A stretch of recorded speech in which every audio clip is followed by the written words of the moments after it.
I'm Kyle Starks at C2E2. You're listening to Southern Fried Geekery.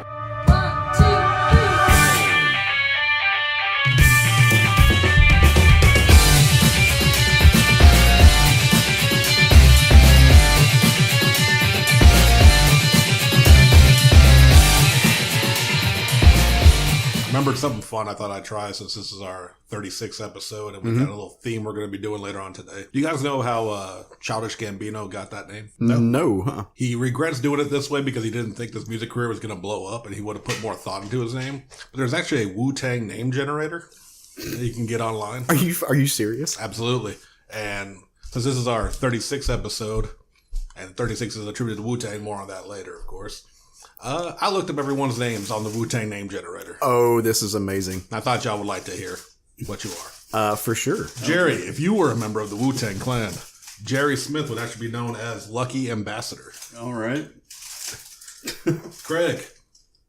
Craig Lance would be known in the Wu-Tang Clan as B-Loved Killer. As I should be known.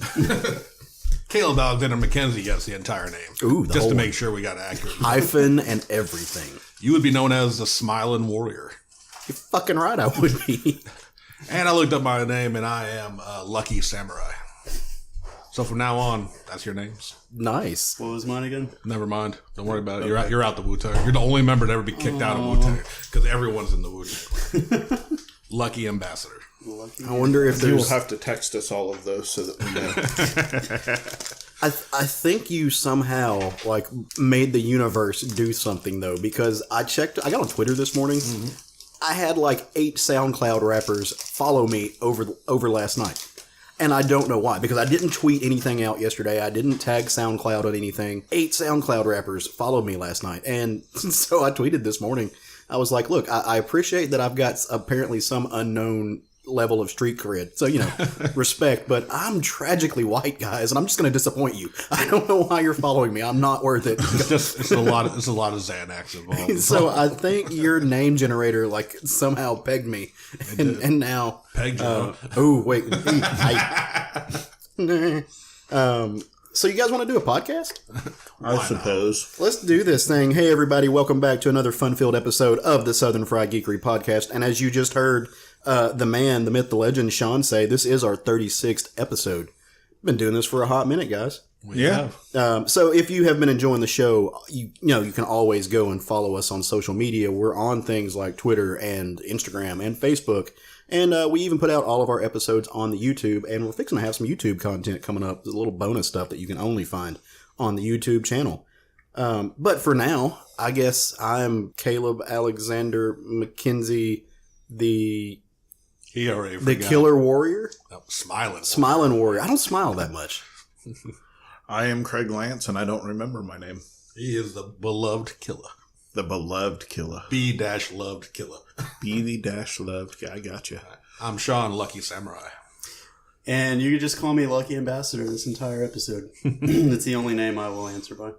I love that. So all we have to do is talk to him as Jerry, and he won't be a part of the show. Hashtag 3-man podcast. Poor Jer Bear. Well, at least he remembers. He's the one that remembered his damn name. So that's true. He did. So Lucky Ambassador, you're the best. Him and Childish Gambino. I love that. That's actually how he got his name. That is how. Yeah, he said he's embraced it, obviously. Oh, for sure. But he did mention at one point when they first started blowing up, he was, if I'd known my music career was actually going to do something, I would have put a little more thought into my name. But but it's perfect. It's perfect, right? It works. Especially because 100%. he raps about a lot of nerd culture things. At least in his earlier rap career, he did. And coming from a comedy background, I think it fits. I think it fits perfectly. Unlike the Smiling Warrior, because I don't smile. You smile always when you're here on the show with us. I do. I grin on the insides. So, slow news week. Really slow news week. I mean, at least on stuff that we felt like was kind of necessary and or important to talk about. I mean, there's always stuff trickling in, but nothing that really wowed. Not too much. But one of the things that actually caught my attention really fast, because a lot of hype behind it, is that they released the first official photos from Captain Marvel. Oh, I saw this, yeah. And I'm talking everything from her in the red and blue suit, because we've seen the early stuff of her first, probably initial suit from her training. Now we've seen the official Captain Marvel suit. Mm-hmm. We've seen the, oh Lord, I'm forgetting the name of her group. It's like the Star Corps or something like that. That's like her team out in space. I think it's the Star Corps. I mean, she's part of A-Force now, but I don't think they're working that into the show. I have not. But in the read movie, the she is working with a group of people, right? Including Jaimin Hansu's character, the Pursuer, is shown to be in that group from Guardians 1, right? Yeah, this is a prequel. This is like in the 90s. This happened before the events of Guardians. Nice. And the thing that got me most hyped, they showed the Skrulls. Yeah. Oh, I saw that. Finally, like, confirmed. at long last. Like, and that kind of always which kind of surprised me because I mean I know the deal with Fox is pretty much done, but it's like they already had Skrulls, which always put into question like what all properties they did have. And they've been filming this before the deal went through, so they had Skrulls. So they kind of always answered like with Fantastic Four, did they also have the Skrulls or not with the Fox deal? But anyway, right? They're green, they're pointed ears. They got the Thanos nutsack chins. It's the Skrulls, and I'm fucking hyped. That's going to be dope. Yeah. I was reading an article this morning just while I was trying to find, I was scouring for news because I wanted to have more than what we had, which I didn't really get. But Monica Rambeau is going to be a part of it. Remember, she's the Photon, I think she was for a little bit. Yeah. I've seen the character. I'm not familiar with it. Oh, she's really cool. So she's from New Orleans. She's an African American woman. Who is she did some really, really cool stuff in Avengers Volume 1. I want to say that Perez and Busiek used her in Volume 3 quite a bit. Okay. She's a character that's out in space. She's a cosmic character, and one of the few cosmic characters that I really, really, really like. She's been involved in the X-Men stuff as of late, hasn't she? Has she? Not in the newer stuff, but like the stuff just previous to the blue, gold, red stuff. I think she was in that all-female X-Men team, which I don't know if she's apparently she must be a mutant. But. I don't know about that. I know she was in A-Force. I know that it looks like we talked about a little bit ago. A-Force was a team that it was all female driven. I maybe am getting my teams mixed up. I thought she was in a. You got my X-Men Avengers team. and my X-Men. I mean, you get them mixed up now at this point. Yeah. I mean, everybody's in it. They blended. Everyone's on the team. You're X-Men and my Avengers. I mean, Quentin Quire's in West Coast right now. So who the fuck knows what's going on? Right? Rogue is an Avenger. They never got more issues of that. I could find. It was the one when Typhoid Mary was coming after him. Mm-hmm. And I'm pretty sure she was in that one. I think so. Yeah, I just forget which title that was I off do the too. top of my head. It may have been Avengers, but it may have been X-Men too. So I may be wrong. I may be right. Who knows? 50-50 chance. I think they made a song about that one time. I was truly trying to think of the rest of the lyrics of that. Why you said that. And welcome to we tricked you all. This is actually just an episode of Southern Fried Karaoke. So lunatic, you guys will have to excuse my attentiveness. I've been losing a lot of sleep this weekend. Yeah, Jerry's got like pillows under his eyes. This Spider-Man came out Friday. Slept. It's such a bad game. Why is anybody playing that game? It's so horrible. I hate it so much I stayed up till 6 a.m. yesterday playing it. Oh no, it's been phenomenal though. Yeah, so why don't you? So you've made it quite a bit through the game. I think Craig's playing this as well, right? Yeah, I'm about 3 missions into it. I'm in the museum when they're going after where Fisk's artifacts are stored. Yeah. No spoilers. No, that's not. But I will say that I am loving the story of this. I was not. I don't know if you would call it worried or anything, but how much the movies always influence the other media that you have. I was kind of worried that they were going to make the movie influence the game too much, but it's completely original story. They redesigned a lot of characters, which at first I was a little on the fence for, but they've all really grown on me. Like this is probably like our 6th rendition of Aunt May, but I like it. She just gets hotter as like they keep bringing out new. Oh, is she actually old this time? Yeah, she's like kind of in between that like cartoon Amazing Spider-Man and like the young one. Like she's there in the middle. She's not the blue-haired one from the comics, but she's not Melissa Torme either, or Marisa Torme. But like something, yeah. Is it Marisa? I don't know, but if she wants to come fight us, now she can probably kick our asses. I think it's Marissa Tomei. Marissa Tomei, yeah. But as far as I am through the game, like the storyline has been amazing. I love all the villains that they've put in it. There's plenty to do because every now and then, whenever you go and do a side mission, it'll unlock new like collectibles or something for you to do. Which is kind of funny sometimes whenever you're flying through a city trying to get those, and there's always like sometimes like shit happening. So like I'll be flying through the city, I'm like, I gotta get this pigeon, and there'll be like a car chase or gunman or something on a rooftop, and I'll just swing right by like, I gotta get this pigeon. It's the last one I need. So you have to chase down pigeons. It's just one of those silly things that they added in the game. So it's a completely open world. You could not do any missions if you wanted to. You could just run around and fight crime. Yeah. Oh, absolutely. I mean, you don't have to do the missions if you don't want to. I'm trying to imagine this game like. Okay, so if they have a game where pigeons are so heavily involved and they don't have a mission where you have to save a pigeon from getting kicked by Hannibal Buress, they've failed. They have failed. They've failed us all. But I mean, you have to go around and take pictures of landmarks in New York City. Yeah, and they actually, I just found out yesterday because I was passing by and I've noticed a few rainbow flags here and there. But yesterday I was swinging by and I noticed this entire side of this building was the rainbow flag. And I was like, oh, that's freaking cool. And I took a picture and they have secret photo ops too. So I was like, well, fuck, there's 50 of these now I have to look for. But the web slinging is just so seamless. Like going through a city.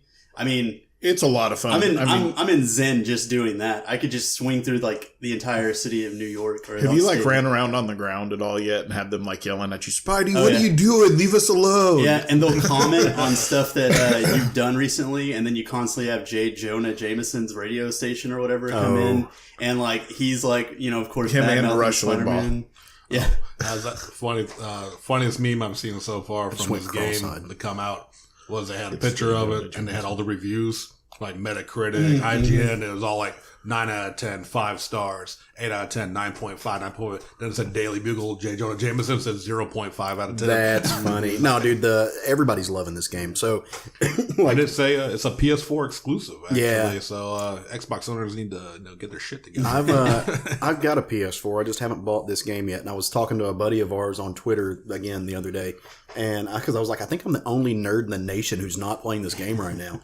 And he was you and me, brother. Yeah, I was going to say no. I knew Sean wasn't either, but it was Josh. And Josh was like, yeah, no, I bought some Lovecraft thing. I'm not playing it either. But I was like, I feel like we're getting left behind. And he's like, oh, we completely are. We're not going to be relevant anymore. Yeah. So I think I may have to buy this game. And so the thing about it is like a lot of fighting games. When you're fighting, it's really picking up the combat can be difficult sometimes. To me, the combat has been really intuitive. Yeah, like. It bounces you based on it takes you to where you kind of need to go. It's really kind of from the descriptions I've seen. I don't know if either of you guys played the Arkham games. Isn't combat kind of similar? Kind of, but it feels like you have more freedom. Okay. And you got the more agility of Spider and all that. And one of the things that I really like about it is you actually gain XP from missions and you level up. And you get points when you level up to put into new attacks and stuff like that will increase your effectiveness in combat. And then along with that, you have costumes that you unlock as you go. And they all have different abilities. And then you have like different equipment that you make as Spider-Man. You get like the spider drones that you can do. You get electric web, impact web, and all that different stuff. And they put a lot of work in this game. But do you make the spider buggy? No, actually, they don't. Not yet. You have not. Yeah. So you talked about them retconning a lot of Spider-Man stuff. Well, he's actually interning with Doc Ock. Oh, nice. So throughout the game, you can kind of pretty much see that he's becoming Doc Ock. You know, right. the super villain. Yeah. Right now he's Octavius, and he's like actually helping Peter to develop suits and stuff like that. So you've got Dr. Octavius's, genius behind building all of these suits for Peter and gadgets and things like that. See, I don't know if I like that. It works pretty well because you can see at first. You can see where it's going. Yeah, but I mean, Peter Parker, among everything else, Peter is a genius. Like he's a child. He's a child. He's still super intelligent. It's for a college thing. Like he's working under him and everything, and like they're working on like bionic limbs for people that lost them in like wars and stuff like that. What the Lizard was doing. No, the lizard was working on regenerating limbs. Okay. He's you're working right, on right. building bionic limbs. Foreshadowing. Yeah. Foreshadowing. Yeah. So, since it's only in the second mission, it's a very minor spoiler. Peter goes to, because he's ripped up his suit in his first battle, and he goes to go repair his suit, and Dr. Octavius is not supposed to be there. So he's working on a suit, and of course Doc Ock comes in, and he's like, "Oh, I should have known you were him." And then Peter's like, "Oh, fuck." He knows my identity, and he's like, "I knew I should have known you were the guy that makes Spider-Man suits." So then he's like, just helping, like, "Hey, I've developed this new gadget." But Peter is actually going behind Doc Ock and fixing all of his science. Mm-hmm. And that's what you're doing. They have little mini games, little challenges. Okay. Yeah. So, I without may getting have too to. far into it, it's a lot of fun. I may have to go buy this. I won't have time to play it, but I'll at least own it. It's pretty cool that I got a Spider-Man game this good coming out, because I've seen a lot of people talking about the last time they had a Spider-Man game they were just hyped for was Spider-Man 2, based on the movie on PS2, and Ultimate Spider-Man on GameCube and PS2 back in the day. So it's good to have a good Spider-Man game back. They had was it Into the Shadows, I think, Oh, and it had a lot of symbiotes. But it didn't really have the impact those did, and this one does. I enjoyed that one just because of all the other Marvel characters it had in it, all the superheroes. But Because it had symbiotes, so Jerry was happy. Of course. Hopefully this game will be successful enough that they will give us the game that the masses have all been crawling out for, that we all really want, that the world needs, which is a Tales to Astonish game with Namor and Hulk, which is what we all deserve. That's what I'm hoping for. Go away. I know. Nobody wants that but me. But I do. I want it. I want it real bad. So something else dropped this week to almost a very, very quiet welcome. Iron Fist Season 2 came out, and it didn't make a lot of noise. Like, there wasn't I don't know if it was because it was the same weekend as Spider-Man 2 dropped, or because it was the same weekend as a couple of other things dropped on Netflix, but I just, the 2 days before, the day before it came out, I happened to see a Facebook post, somebody saying, "Hey, I've actually had a chance to watch all of this, and it's going to be really, really good." It was a comics writer who had got to see see it before its debut, and I was just like, "Wait, what?" Like, this is coming out when? Tomorrow? What? Oh, okay. Because no one was talking about this thing, and in fact, when I mentioned on our Slack channel that Jerry, that I had watched the first episode of Iron Fist, Jerry was like, "Oh, I didn't even know that came out," and I was like, "Neither apparently did anybody else." And here's the sad part: it's really good. So I've only watched the first episode, but all of my complaints about at least the cinematography and the choreography from the first season, this completely settled any complaints that I had out of that. Now, I have no idea what they're going to do with the plot. I don't know what they're going to do with the characters, because I said I haven't watched past the first episode. I'm hoping to watch maybe the second one tonight if I get a chance. But cinematography is amazing. The choreography is insane. Like, Finn Jones, they actually took this dude to like Kung Fu boot camp, which was rad. And I think it's fitting that we're going to talk about this on this episode because, like you said, kind of an all Kung Fu type episode. They really make this look good. It's dark, it's gritty. They show that he's kind of doing his semi Oliver Queen, Robin Hood type thing, where he is this loaded billionaire who's coming out, but he's also like helping folks move furniture. He's got his relationship with Colleen Wing, the daughter of the dragon, and they're getting into that.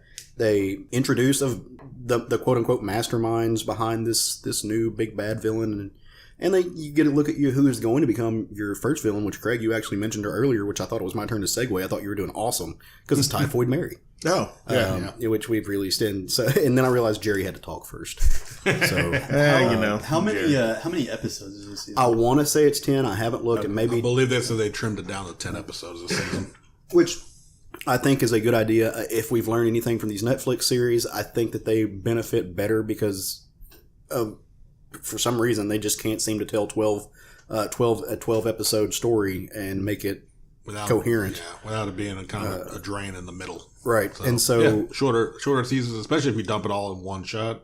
Hey, do a shorter season. I've seen other people who have binge watched the entire thing that just really speak well of it, including our buddy Justin Jordan. He said he watched the entire thing, and and he knows a thing or two about putting stories together. Right. A little bit. Yeah. And so I'm kind of excited about watching Iron Fist. And I got to keep my fingers crossed that at some point they're going to give us Shang-Chi. I got to. I mean, I have, no one said that, and the internet's not really talking about it, so I don't think they did, but I'm going to be sad because I want I feel Shang-Chi. like at this point somebody would have already spoiled it. Yeah, you know, that's something Domino and I have in common. We both want Shang-Chi. Yeah, I mean, I haven't watched it yet. I'm actually planning on sitting down this afternoon and finishing Luke Cage, and then starting. I think you'll like Luke Cage. Yeah, I mean, again, it's not been out of not liking it. Wasn't why I just got onto other things. So For sure. And it was kind of one of those things because I actually watched that and Punisher super late, like, and I think it's just because we've been getting so many a year now. Well, and we're before, spoiled.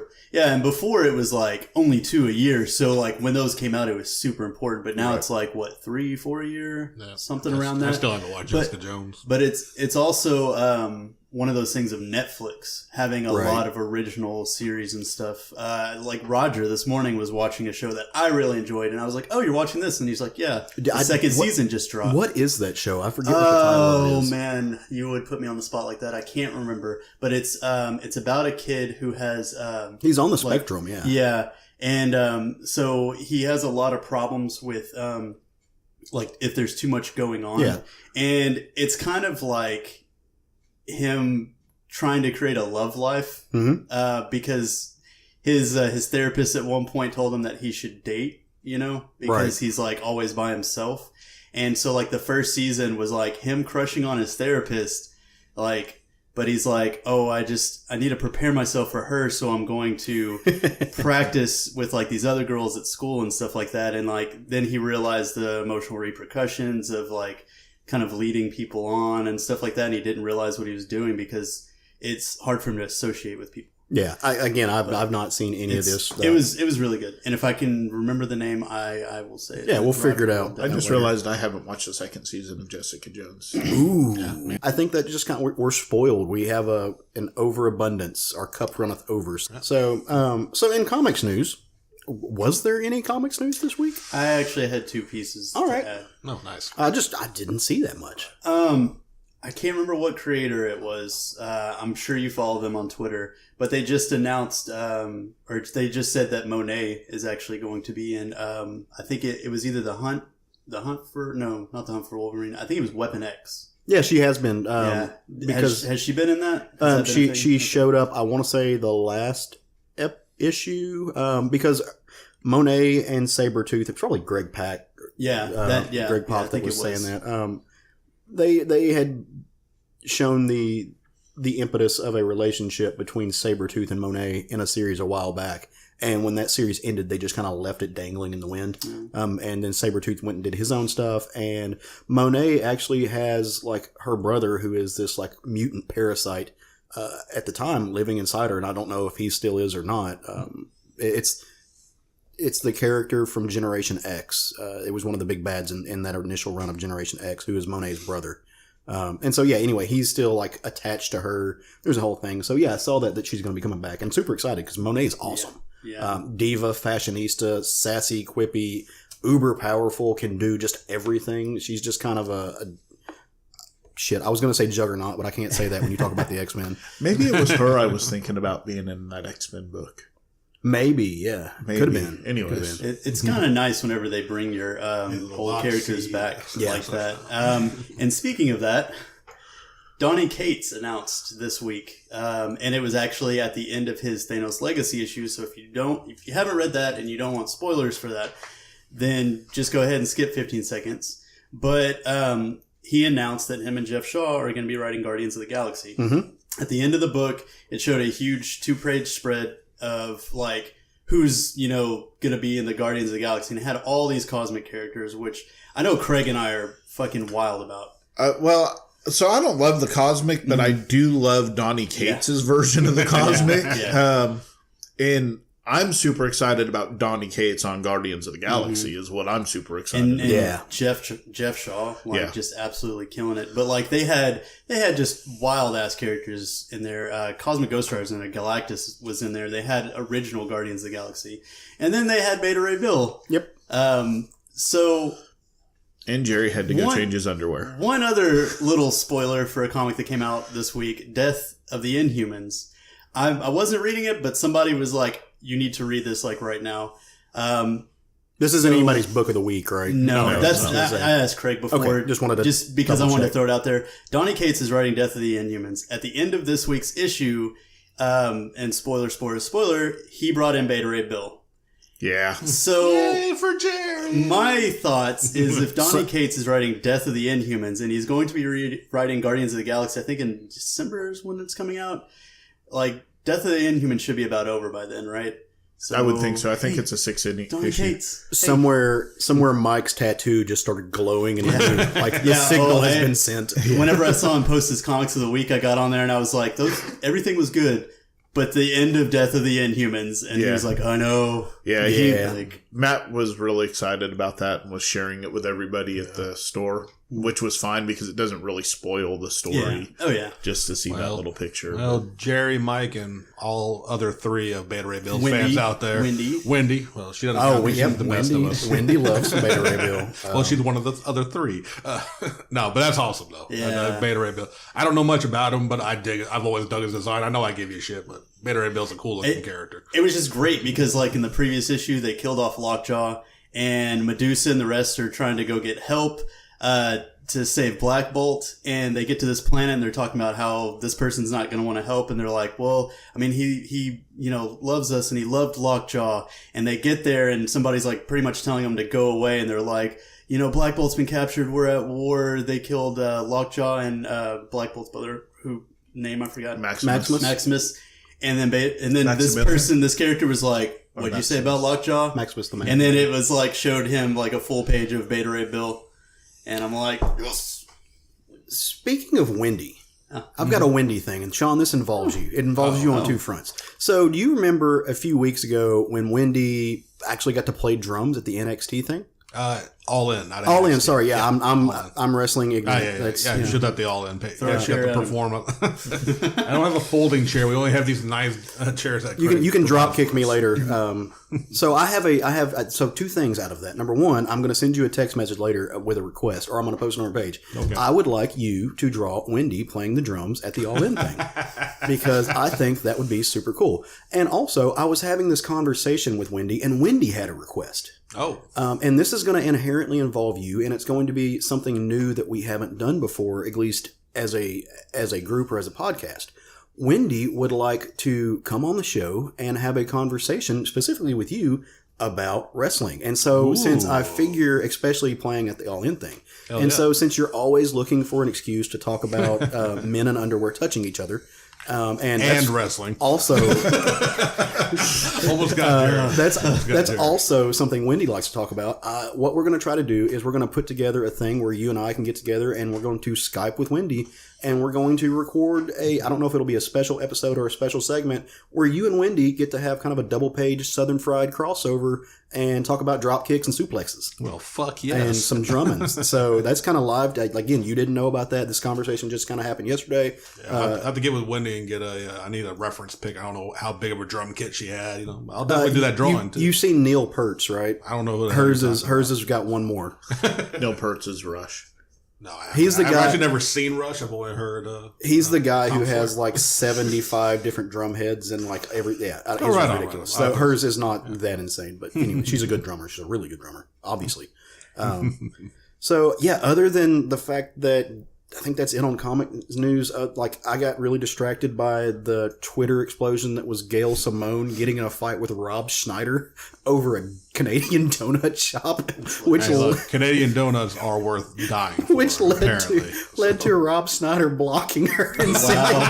Are you serious? Yes, and sending trolls to harass her, and then of course it was all a joke though, right? No, this was like so apparently serious? Wendy, and I forget the Tim name. Hortons? Yes, it was. I've never been to Canada, but I know Tim Hortons and some people die over in Canada. So live and die by the Hortons. Gail Simone said that Tim Hortons was the Rob Schneider of and so naturally Rob Schneider and Canadian said and took offense to no one else but Rob Schneider. Well, then that means I have to give a nod to South Park and be like, this summer, Rob Schneider is Tim Hortons, rated PG-13. Oh, that's already a thing? See, I didn't even know. Well, no, they didn't make him. It was like they're making fun of like the era of like the animal. To be like, this summer, Rob Schneider is a stapler. Like rated PG-13.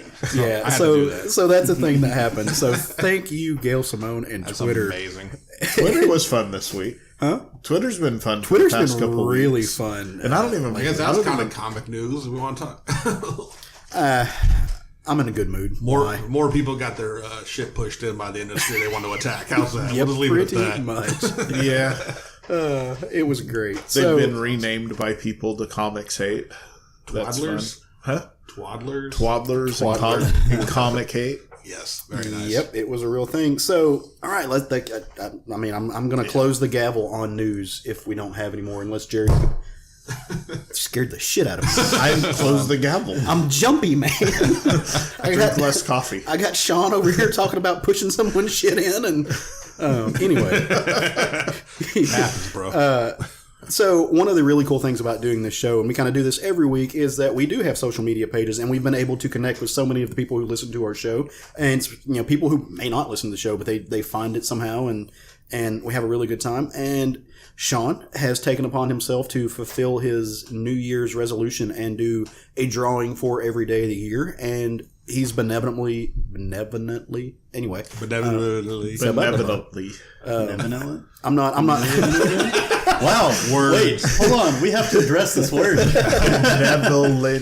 Benevolently, yes. He has benevolently opted to make this a part of the show. So, Sean, why don't you explain what it is and what did you do this week? Well, as you said, I started a New Year's resolution, and so far I'm one of the good people that actually keeps theirs, because I want to draw more. So I decided to make myself, I can't think of the words, because words are tough and benevolent. Make it to where I had to own up to it. I had to make sure, so I started posting accountability. Accountable. Thank you. I had to make myself accountable for my thing by posting them online. It started off on my own personal page, but then I decided, you know what? If they want to follow me, they can follow this fucking podcast page as well. There you go. So I shared on. I do a drawing every day. Here lately, it's been great because our listeners, friends, and family have been requesting drawings, which makes it a lot easier because I don't have to think about what I want to draw each day. Mm-hmm. So I've been doing a lot of requests. Been a lot of fun, and still got some in the pipeline, but I need more. So if you're listening now, feel free, whatever crazy shit you can think of. Hit us up. Wendy Freeman rocking out drums. There you go. That's down the pipeline now. But starting off the week, it was Coheed and Cambria Kilgannon from Armory Wars. Amory, right? I'm pretty sure it's I thought it was Armory. You said that last time I said it too. Now I gotta look it up. I swore I saw an R in there, but sometimes your mind makes a word for the way it should be. In some Coheed songs, they say Amory. I don't know the comic, maybe. but I know. Well, Jerry's checking that, but it was requested by Stephanie Allison. Okay. Who was very nice, because I had to make sure, because I tried looking up just Coheed and Cambria Armory, and maybe that's where I went wrong. And she messaged me directly. It was just like, is it Amory? It's Amory. Oh, there you go. That's why I couldn't find it. I was like, okay, do you mean the band? Do you mean, are there characters? Because I've never read the book. Right. And I knew someone from Coheed and Cambria was responsible for it. That's all I knew. And that's all I was right. I had a lot of questions, and she messaged me and gave me a couple reference pictures and was like just super supportive and said she loved seeing the drawings. So that was very nice. I love Chris Isham. Yeah. Is a huge Coheed and Cambria fan. So I drew them, and I hope their skin was yellow. No one ever got back to me on it, so I guess it's okay. Because like one, it is. They are okay. Because like one drawing made it look very much like they had yellow skin, but then another one didn't quite. So I was like, you know what? Fuck it, I'm going with yellow. There you go. But that was day one. After that, it was, as he is apparently known. I thought he was just known as like the Marine or had a real name, but he's called Doom Guy from the game Doom. That's actually his name. I looked up Doom Guy and immediately got pictures of him. Wow. Doom Guy. That was requested by one Kyle Squeaky Heron. Oh, Squeaky. After that, it was Nightcrawler from the X-Men comics, and one of my favorite X-Men. So I'm very happy to draw him. Had a lot of fun. Made the Banff Cloud. Women love Nightcrawler. It's the tail. Not just women. And Sean. Women's and Sean. And Caleb. And Caleb's. It's the tail. Do you like him with a beard or without a beard? I've never seen him with a beard until this upcoming the promo picture, and I'm fucking digging it. Because he's already a blue furry guy, even though they never really draw him furry, just blue skinned. You could almost say, but now he's got a blue furry beard. And I'm down with the blue otter, man. Like it's that was requested by one Jeffrey Ketchum. Yeah. He has a blog, and he also, it's called Tales from the Lake House. He reads comics on Marvel Unlimited, and so they're 6 months behind. So you remember the old Keanu Reeves movie where it was like a lake house thing? Right. He's doing Tales from the Marvel Lake House, where he talks about these books that came out 6 months ago. So go check out JD Ketch's blog. It's really cool. Yeah, and he wanted to see Nightcrawler, so he's good people. Yep, he is good people. He's really good people. After that, I got Azrael from the Batman comics. And that was requested by Frankie De Jesus. Mm-hmm. De Jesus. I'm sorry if I mispronounced your name. I mean, come on, Sean. I know, right? I didn't want to assume.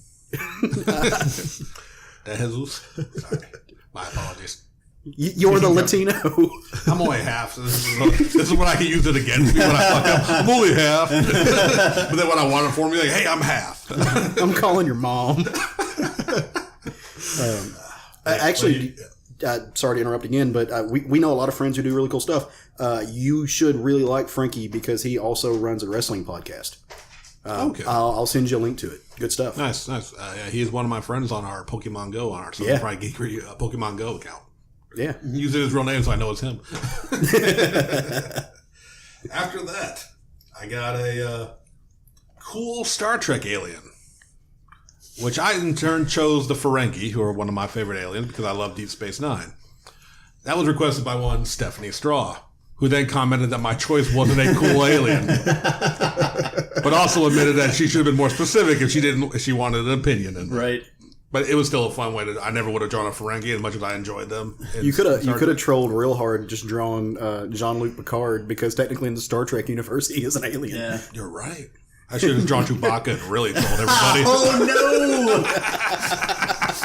Really pissed off both sides. Doing the Spock symbol. I don't want to have that conversation with my girlfriend, Sean. Holding a Doctor Who screwdriver. Well, he's in front of the TARDIS, and he's also holding a rat, saying, "Do you want a treat?" If anyone gets that reference, you're a sad person. Battlefield Earth. Oh, I forgot about that. When Travolta thought rats were their treat, they saw the caveman, whatever dude. He's like, "Do you want a treat?" Terrible. Why did you remind me? I'm mixing all the sci-fi. Thanks for re-referencing that movie. You're welcome. But yes, the book's okay. True. So I drew the coolest Star Trek alien, the Ferengi, as requested by Stephanie Straw. After that, it was she said the current Aquaman, so I assumed she meant the movie. I did not clarify. So I did draw Jason Momoa, who apparently was mistaken by two people for being Jesus in my drawing. Yeah, this one's actually Jesus. Yeah, they called it, I think, Aqua Jesus. And I did draw, of course, if you're going to do Momoa as Aquaman, it's got to be him in the water without a shirt on. Yeah. That's just what everyone remembers it for. That was requested by a friend of me and Jerry, who was part of our cosplay group of Gangsta back in the day. She was a very good Doug. Her name is Victoria Sanchez. I'm again going to mess up another Spanish name. Oh, no. Cespedes. If I mispronounced it, I'm sorry. We need to hang out sometime. After that, it was the final one was Finn Balor from his time in NXT. So go back to you saying the wrong wrestling name. Was this Darth Maul in the top hat? Not Darth Maul. That is his demon, which is a Venom ripoff. With the top hat, he was because they did a pay-per-view in London, so he came out in his demon character where he paints himself that look kind of like he has a Venom jaw with a tongue. Yeah, but he also donned a top hat and coat to be Jack the Ripper. Okay, for his demon character, and that was also requested by one Kyle Squeaky Aaron. All right. Was that cool? That was all of them. That wraps up the week. All right. That was my week. Well, so in addition to requests to draw awesome things, our listeners also had some questions. And so we're pushing for time this week, so we weren't going to do anything long-winded, and we're just going to be really short on these. And so I picked two questions. I kind of broke the order. Picked two questions that would be quick. So Brian Newberry wants to know, poppers, good time or a headache? Do any of you guys know what poppers are? I know what a jalapeno popper is, and that's a damn good time. Nope, isn't poppers usually slang for pills? Some kind of pill, right? No, not a pill. What are poppers? All right, so poppers are not illegal. They are not a pill. It is an inhalant that you can get it at, it's selling at stores like Adam and Eve or Cupid's, or for those of you not in Little Rock, adult novelty item stores. It's an inhalant. It gives you a head rush. A lot of people give them a headache. when you reach a certain sexual climax, it enhances the feelings, and you know. So is it just illegal whippets? That Pretty much, sounds like yeah. that sounds like a drug, Caleb. Yeah, Everything you just described to me. It will definitely give you dick cancer. I definitely don't Male want or dick female, cancer. you will get dick cancer. But you know, it Something makes I definitely want to avoid in my life. it makes Not that not on the to-do list. it makes that special moment really, really intense. So answer the question. Both good times and a headache. And then getting on a more serious note, Sean, do you love jalapeno poppers? I love them, and they are a headache after they burn you, and they're such a good time as well. Right on. with bacon or without bacon? You know what? I don't think I've ever had them with bacon. If you have I'm the option, very traditional. definitely bacon. I'm very traditional, just a jalapeno with the cream cheese. Ooh, I'll okay. try it with bacon sometime. I'm going to have to make you some of the ones I make sometime. So my cousin Ian gave me this thing. Cut the jalapeno in half. Obviously, take all the stuff out of it. Instead of regular cream cheese, strawberry cream cheese wrapped with. I think he mixes like sausage with it. He cooks a sausage first, obviously. Wrapped with that, wrapped in bacon. It's like a sweet and savory thing. It's the shit, and it's great. So, Bill Zanowitz, Billy Z, the man himself, one of my personal heroes. He wants to know: do we believe in an afterlife? Kind of a serious question. Myself, no. I'm an atheist. So, atheist, agnostic, theist, whatever you want to call it. So, nah, I think we die and then we're gone. So, to get real existential here, and I'm going to, there is a theory in the scientific community that when the Earth, not the Earth, but when the universe was created, that, the matter and antimatter collided, caused the Big Bang. At that point, it created so much energy. Yeah. And there's only that much energy in the entire universe. Mm-hmm. Matters. It doesn't grow. It doesn't shrink. So my personal belief is that when we die, our energy is released back into the universe and recycled and reused. Okay. Short answer for me, yes, I like to believe there is one, because as shitty as this world can be, there has to be some kind of reward. Also, I like ghost stories, so you can't believe in ghosts without there being an afterlife. Man, you're so right. That's me. Yeah. Nice. I don't know. I'm not planning on dying, so There you go. I'm just gonna live forever. Who wants to live forever? I'm just hoping by the time I get around that age, movie ever. we're gonna have San Junipero Wasn't that from, technology, Queen of the and I'll just be uploaded into the ether. There you go. Yeah. That's Queen from I mean, I keep wanting science to build me a robot body, so if I can just become data, I'm fine.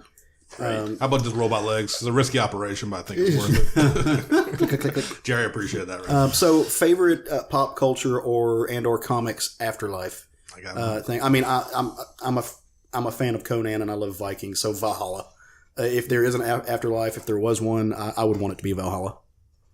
Come back to me. When Savage Dragon died, the original one, he went up to heaven and was greeted by A fucking course. an orgy of large-titted naked women in his heaven. And also when I'm forgetting her name, Maxine. Maxine. Oop, Yeah, Maxine, the current current dragon's wife. When she died, they didn't show it, but she came back and said she'd been experiencing nothing but orgasms the entire time she was in heaven. So I want to go to that heaven. Sounds like a good heaven. That Also, is a I good knew a heaven. Savage Dragon reference. The ethereal plane in D&D. Okay. Nice. Yeah. Been getting caught up in or like re-listening to the Adventure Zone lately, and I forgot how much I really dug all that stuff whenever they were talking about all the different planes and everything. I'm going to go with the version of Valhalla that was in the new Cosmic Ghost Rider, Oh Lord, yes. where the Punisher is there It and exists Odin throws him outside of out. time. Yes. Which you would think if they had a Valhalla and it existed outside of time that there would be multiples of every fucking character when Ragnarok happened, right? Yeah, but no. I don't know. It's kind of Just the main interesting. characters. Yeah. Plot holes. Only the main character gets to go to heaven or Valhalla. The rest of them just cease to exist. Anytime Johnny Blaze goes to hell, that's always a good time, right? Yeah, actually, there was a very good story with in the Thunderbolts Oh, yeah. when General Ross was running the Thunderbolts and they went Oh, to yeah. hell. And they were And making... I loved it because they were making a bargain with fucking Mephisto. And Deadpool was there, like, trying to, like, renew the contract and add other things onto it and everything. Yep. Well, and then there was a whole theory there that Deadpool actually got Mephisto to tell him Peter Parker's secrets from Civil War. Oh, yeah. Because, Mephisto Mm-hmm. retconned it. Mm-hmm. Because then you had, shortly after that, the Deadpool Spider-Man book started, and he was killing Peter repeatedly to try and get that reset. But, yeah. Nice. Quick side note, I also did enjoy in Preacher when Santa Killer's origin, when he died and went to hell and his hate was so strong he froze it. Right. He got kicked the hell out of hell. Yeah. Man, good little stuff. I can't think of what my, I don't know if favorite would be the right word, what my most interesting idea of hell is. I would probably say Lucifer's from the comic book. Yeah. Lucifer and Sandman for me, anyways. Yeah. Purgatory is always a fun thing, right? I mean, that's what Arkansas is. Krampus had the best purgatory, being stuck in a snow globe. Right. Great. Have to relive your shitty Christmas with your shitty family over and over again. I want my afterlife to be spent with all of my dogs. That's just what I want. Fuck. I want Just to be the puppies only. everywhere? Yeah, just me. All right, so that's the listener questions. We'll have more next week. We've got some in the pipeline. As same thing with Sean's drawings. Send us more. We like more. Can be about anything. Obviously, we just talked about sexual stimulants and death and afterlife. Yeah. So we'll talk about anything. We have no shame. Bring it. Bring your fight to us. But hey, Craig. So you yesterday, we all as a group discussed going to Arkansas Comic-Con. Fortunately / unfortunately, you were the only SFG member able to attend. So why don't you tell us a little bit about the con and what'd you get? Okay. So I'm trying to stick to the 50-50 rule here. I'll do my best. Right. First of all, they should rename this con to Fan Expo. Right. Or something of that nature. It is not a comic convention. There was 3-4 comic dealers there, bunch of toys, which all of that's fine. Yeah, ain't no shame in being a pop culture expo, but Right. if you're going to call yourself a Comic-Con, have They comics. had 2 comic book creators. Paris Cullen, and I don't remember the other gentleman's name, wasn't a name I recognized. Paris Cullen, for those of you that don't know, he was the creator of the current version of Blue Beetle in the 80s Nice. and the Blue Devil book in the 80s. Kind of took what Steve Ditko did and remapped it a little bit. Yeah, I actually got to see his concept art for that. I almost cool. bought the concept art for that and Very cool. He didn't quite have it finished, and it was, anyways, I just didn't. It was a lot of money, and I walked away from it. Right. But I did buy another piece from him, which was a commission that he actually did for somebody else. And since I was standing there with cash, he gave it to me, and the commission wasn't for this weekend for that person, so Just for he's another going to do a new one for them. So, Right on. but it was Zatanna and Wonder Woman, Okay. and very nice piece. I'm really happy with. I hope I don't get Paris in trouble by You just saying that. But the guy's going to get another piece. As long as he gets his commission, that's all that matters. Right. And so, super nice guy, super talkative, takes forever to sign autographs, but a great man. Oh, yeah, because he's conversating. Yeah, with he people. is talking, he's telling you his stories, and we were there for a good hour and a half at his booth. So, got to meet 3 Star Wars people. The person, I cannot remember all, Paul Blake, Tim Rose, and I cannot remember the gentleman's name that played Hobby. So for those, Paul Blake was Greedo. Mm-hmm. Tim Rose was both Salacious Crumb and Admiral Akbar. Nice. And then he was also Howard the Duck, the voice of Howard the Duck in the George Lucas Howard the Duck movie. I would kind of hate to be that guy because I'm sure that the 80% of your fan base that's going to come see you is just going to quote, "It's a trap." Well, I had him sign on my book, "It's a Trap." Yeah. I mean, that's fine, but Yeah. I would get I'm sure into he it. embraced the meme. Yeah. Well, I also had Greedo sign, Paul Blake sign, "Always Shoot First." Nice. But one interesting story that Tim Rose told me was that when he did that, because I had him sign a Howard the Duck book for me, when he did that movie, they sent him the first 10 comics in the series so that he could get familiar with the character because he Right. knew nothing about Howard the Duck. And he told them, he's like, this would be amazing if you animated Howard the Duck instead of doing this animatronic. They said, no, that'll never work. You can't have people and cartoons mixed together. And then what was it, like 2 years later, Roger Rabbit came out? Right. So, I'm like, man, if they would have only listened to you, people would have got that movie so much better, Completely. I think so. So, getting to get 3 more people to sign my Star Wars book was cool. They found a dealer that's St. Louis Comics. They're going to be in Memphis. So when we go to Memphis, they had some really good pricing on some stuff. Kind of found them right as we were about to leave. So I got one comic out of them. Matt found some comics. They're Thor comics. I saw these. And they were all in Arabic. Yeah. Very cool. Yeah. Somebody translated the name on it for him, and it says Thor Man. Because in Arabic culture, there's no way they're going to allow their children to read a book about a god. Another deity. Yeah. Right. So he's actually called Thor Man. Interesting. It's still cool, though, to be able to find comics from other countries. Like that. Absolutely. When I've been to places like Europe and so forth, I've always tried to bring back a comic from that area in their writing. I think I got you You got me Alan Moore's Providence in French. Yeah, and I've gotten both of you something in French as well, I believe. I think it was My Hero Academia. Yeah, and was it in French? It was You got me a Savage Dragon. Yeah. See, so I try to do, because it's kind of cool to see that, It is, and our buddy Russ, whenever he goes down to Mexico, he always comes back with just a stack of comics that are in Spanish, and it's great because it's the same books that we have over here, and you can just kind of see how they do it for different languages. Or if you're a cool guy like me, he brings you luchador comics from Mexico. He brought me a luchador mask. Yeah, he brought us all one. Yeah, I know. I got lucha comics. That will lead into my book of the week later. The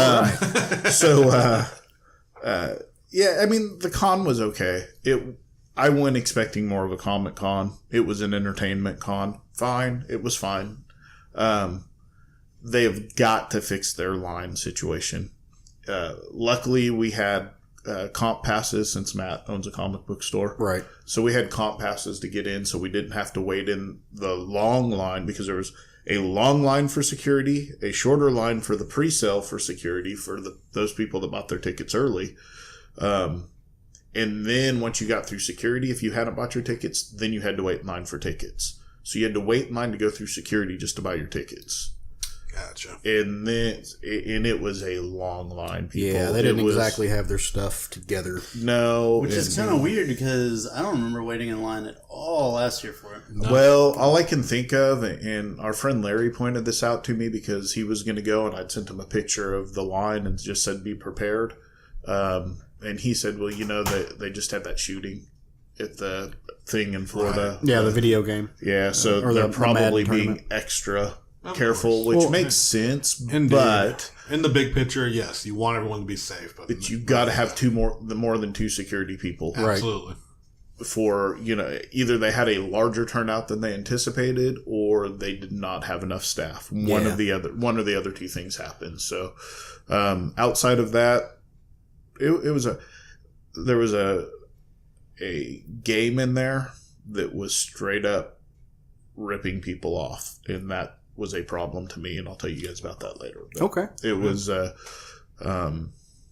was a straight up rip off, and we are going to complain to the promoters about it, because it was a bad deal. So all right, don't get beat out of your money at a convention. I just never played. I mean, I'm kind of a purist. I go to cons to get comics and get signatures from comics people. It's become more of a pop culture event, and that's cool, which it doesn't necessarily bother me so much, because maybe that draws people away from the people I want to sign my books, and I have to wait in less in line. So I'm totally fine with it being a pop cultural event, but just don't call it a Comic Con, because that was not a comic convention. Right. Nope. It was a pop culture convention. I agree wholeheartedly. Speaking of cons, here in a few months, there's going to be another one coming up. It happens in Conway, which is about 30 minutes just outside of Little Rock. It's called Comic Conway because they played with their name like geniuses. And we are setting up a booth. We're going to have a table, and we're going to have goodies to give away. We have some official Southern Fried Geekery swag now. We do. Not a lot, but we got some stuff. Come get it from us. benevolent benefactor, Craig Lance, decided, hey, we gotta be awesome. And he just stepped up to the plate and knocked it out of the park. And so we're going to have some stuff to give away. We're going to have some stuff we're going to trade you, and it's not going to be money.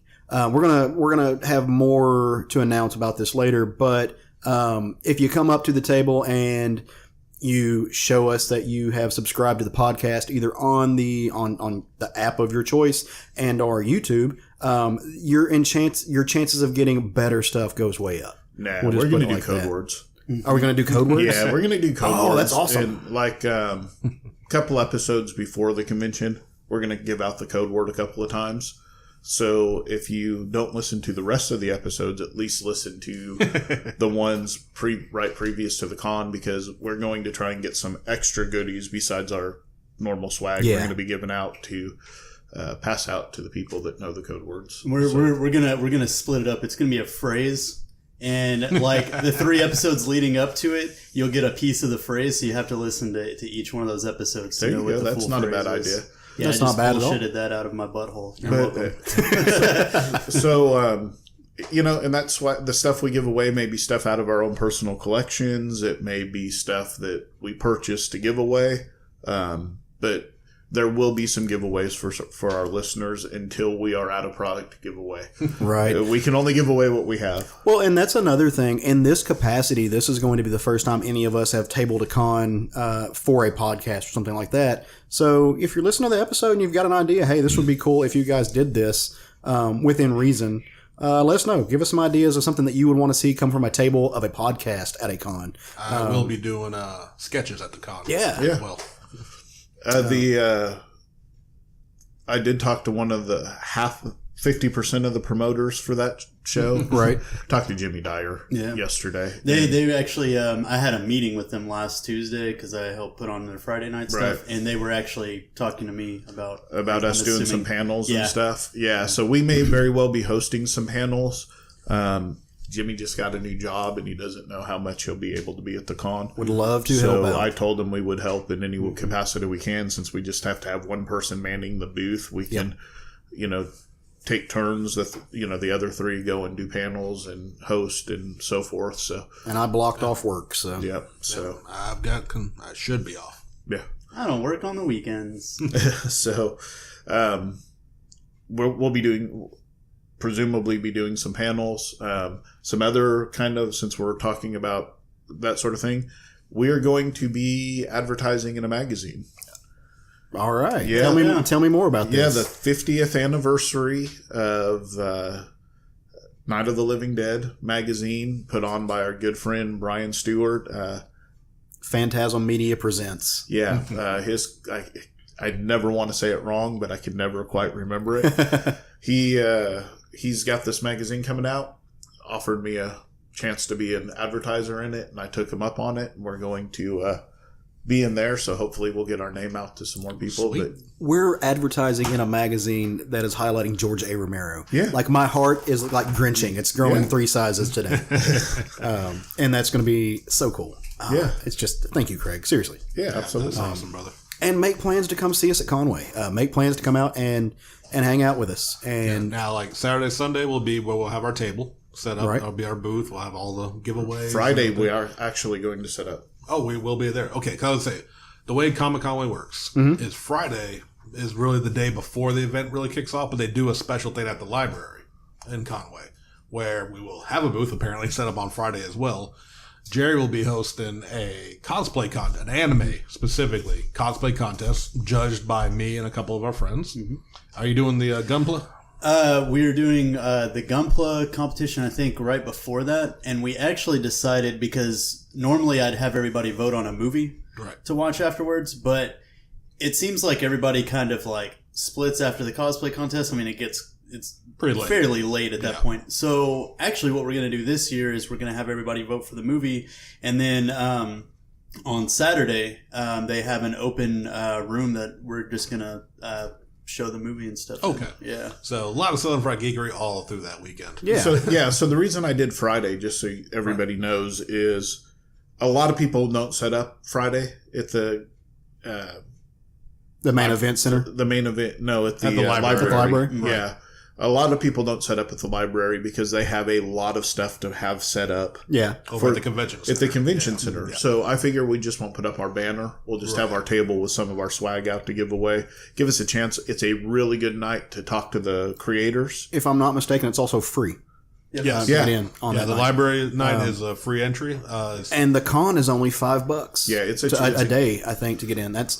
You can't beat that price, man. Yeah. And I think they're also going to be doing, if I remember correctly, a raffle, because they have, I think the last few years last year how they've done it is if you're the first 25 or whatever to get in, I think you get passes for the weekend or something. Right. Well, instead of doing it like that, this year they're actually going to raffle those. Oh, that's good. Yeah, Very cool. I believe is how they're planning. A on chance doing to get some free tickets. Yeah, so come see us. It's going to give us a chance to mingle with the creators as well because they're always there on Friday night at the library. So I'm hoping maybe we can talk to some of them, get them to come sit down with us at our table while we're there. One, a slower night, whereas at the actual con, it's going to be harder. So I thought it would be a good opportunity for those sorts of things. Well, and if there's enough interest, we don't have anything planned right now. If there's enough interest, maybe we can throw together like a SFG get together or something after the convention or something one of those nights, maybe Saturday night. Yeah, when Southern Fried Fam gathering. Yeah, like we'll get together and good with that. Let's go to a local watering hole that has beverage of your choice. Get together and sit around. For those who drink, you can drink. For those who don't, you can't, or you just won't. But not that you can. I'm not going to stop you. Live your life. Live your best life, boo boo. Put that soda down. But maybe if we have enough interest, come let us know on our social media page. Because that's the whole point, right? Like we like to build a community. We like to build a family. That's a great idea. We should would totally do that. We would love that. I know. I mean, it's not an original idea. Whenever I go to cons, bigger cons, the 11 o'clock comics community always throws together, get together, and you get to meet all of these people, in their case, all over the country who come to like C2E2 or New York, and get together with people that you maybe only meet online and sit down and hang out and just have that, you build that bond with your fellow fan. And I would love that. I would love to meet some folks who, I don't know you, Kyle Heron, if I know him from the Facebook page. I ain't never met that dude in real life. I'd love to meet him. Absolutely. And so we'll throw together something like that. Go get some grub and some drinks and some fellowship of the nerd variety or the geek variety. I got to stay on brand. Stay on brand, sir. All right. Well, I'm super, super pumped about that. 2 weeks from now, real quick, this won't be as much of that. We will be at SpaCon. Yeah. Not set up, but we will be there wandering around. Mingling. Mingling. So we'll bring you some news from SpaCon too. Yeah. Absolutely. I need to see the guest list on that. I haven't checked that out. I have not either. Bad nerds. Bad geeks. I know one. Do you? Pam Grier. Oh, yeah. Yeah. Oh, my heart. Which is the reason me and the wife and Caleb are definitely going. I love her so much. All right. Well, that's enough of all that noise. I'm ready to talk about something else. You guys ready to talk about something else? Yeah, let's talk about other things. Let's talk about some comic. You mean Nope. We're Let's talking back about up. some kung fu. Sorry. Nope. No, we're not. Sorry. I thought we were just going to talk about poppers again for another hour. No, we're not going to do that. We're going to talk about some kung fu, man. We are. Because it is our 36th episode, and I will take any chance, much like wrestling, to talk about kung fu and martial arts on the show, which we haven't really had a chance to, so I decided to wedge this into this conversation. The 36th episode is special to me because there is a kung fu movie widely regarded as one of the best in the kung fu movie genre called The 36 Chambers of Shaolin. Mm-hmm. Also known as martial arts of that era were brought over here under many different titles, if anyone knows. I ever had a VHS collection of them. This movie was also known as Master Killer and also released as Shaolin Master Killer. Though it's been under many different titles, but traditionally it is The 36 Chambers of Shaolin, starring Gordon Liu. It was made in 1978 from the Shaw Brothers Studio, which is damn near responsible for every great kung fu movie you've ever watched with a bad English dub. Oh, nice. It's a great movie. It stars Gordon Liu, who is a student who gets, they all kind of get into a rebellion, like they kind of organize a rebellion against their government, as students want to do. They want to kind of protest. Well, this government ain't fucking playing, and they wipe out the school and kill almost every student. Oh, they Tiananmen Square that shit. Yeah, hard. So Gordon Liu, injured but escapes, and he wants to get revenge, so he wants to learn Kung Fu, so he tries to go to a Shaolin temple to learn Kung Fu and to hide away from the government. At first he's rejected, but then he wears in on them, and they allow him to enter. Classic, just training montage sequences of going through all the crazy steps into each Shaolin chamber, which Shaolin has 35 chambers at this point. And it's all just mastering the different techniques. It starts from simple, basic just kung fu moves to full on sparring. And he's trying to beat this one master over and over, and he's always getting his ass kicked.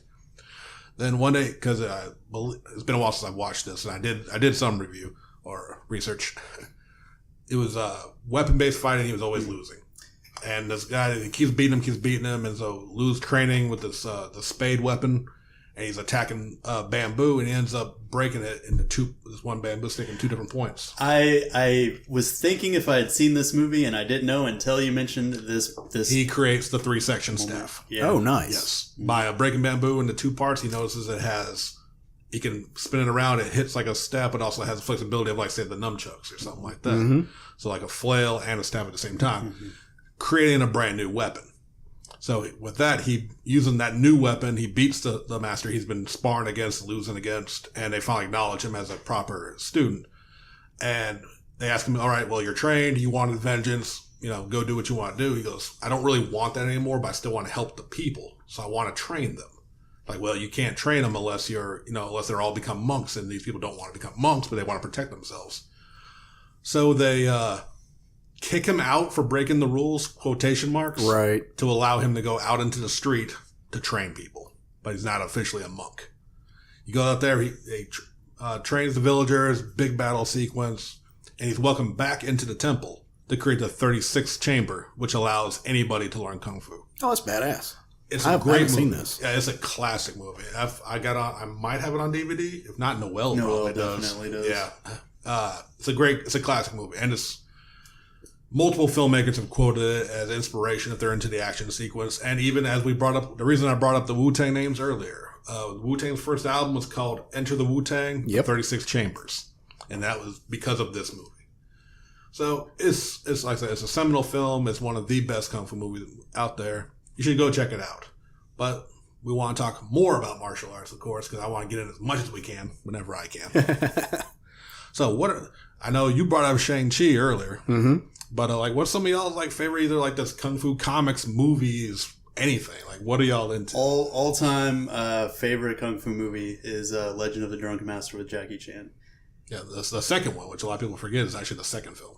Was that the one where he's in the smelting place at the okay yeah because there was Drunken Master, which was young Jackie Chan cut like fucking Bruce Lee back in the day. Then there's Legend of Drunken Master, which is almost you could argue a better film because that's when Jackie Chan got full force, able to do all his choreography. I liked it better. Oh, amazing. Yeah. I mean, he did an entire spear fight sequence underneath a train, squatting down, and made an amazing They had that whole bout with the Axe Gang in the tea house. Woo, that shit was great. So like you said, man, Shang-Chi is one of my favorite martial arts representations in comics. Marvel Comics Presents had some really, and I forget the number, it might have actually been 1 through 7 or something. I forget the numbering on it, where they had some of his really, really good stories. And it just continually one of my favorite martial arts style characters. And he's in Gail Simone's Domino run right now, just rocking it out. But you cannot talk about Kung Fu or martial arts movies without talking about, Enter the Dragon. Oh, absolutely. Absolute classic. It's the seminal. I think it goes beyond being classic. I think it's the seminal kung fu work. Just everything points back to him. Everything points back to certainly everything from that point on. Right. And the whole movie itself is a big influence into other genres as well. Absolutely. We talked about 36 Chamber, but we wouldn't have Street Fighter or Mortal Kombat if it wasn't for Enter the Dragon. No, for sure. It set up the whole martial art tournament to fight your way up into fighting the boss. That whole concept was from Enter the Dragon. Yep, man, which branched off into things like Jean-Claude Van Damme, some of his films. Some interesting things there is Bruce Lee changed the Kung Fu movies so much because up to that point, they actually never made contact with each other. Right. And it was very clear in the choreography. It was much more of a kata or a dance routine. You could almost compare it to that because they were very fluid, very impressive, but clearly not a real striking fight. Each other. Yeah. And then Bruce Lee's like, no, if we're going to do a fight scene, we're going to do a fight scene. Yeah, I'm not going to hurt you, but it's going to look like I hit you. We're going to choreograph this like we're actually fighting instead of this dance routine. Right. Some other things, you always hear the rumors like they had to slow down the the speed of the camera so you can actually I don't know if that sort of stuff's true, but he he did a lot of impressive things in movies that he would have never done in a real fight. Absolutely. You don't kick to the head in a real fight. And, Bruce Lee always said, I'd take out their legs.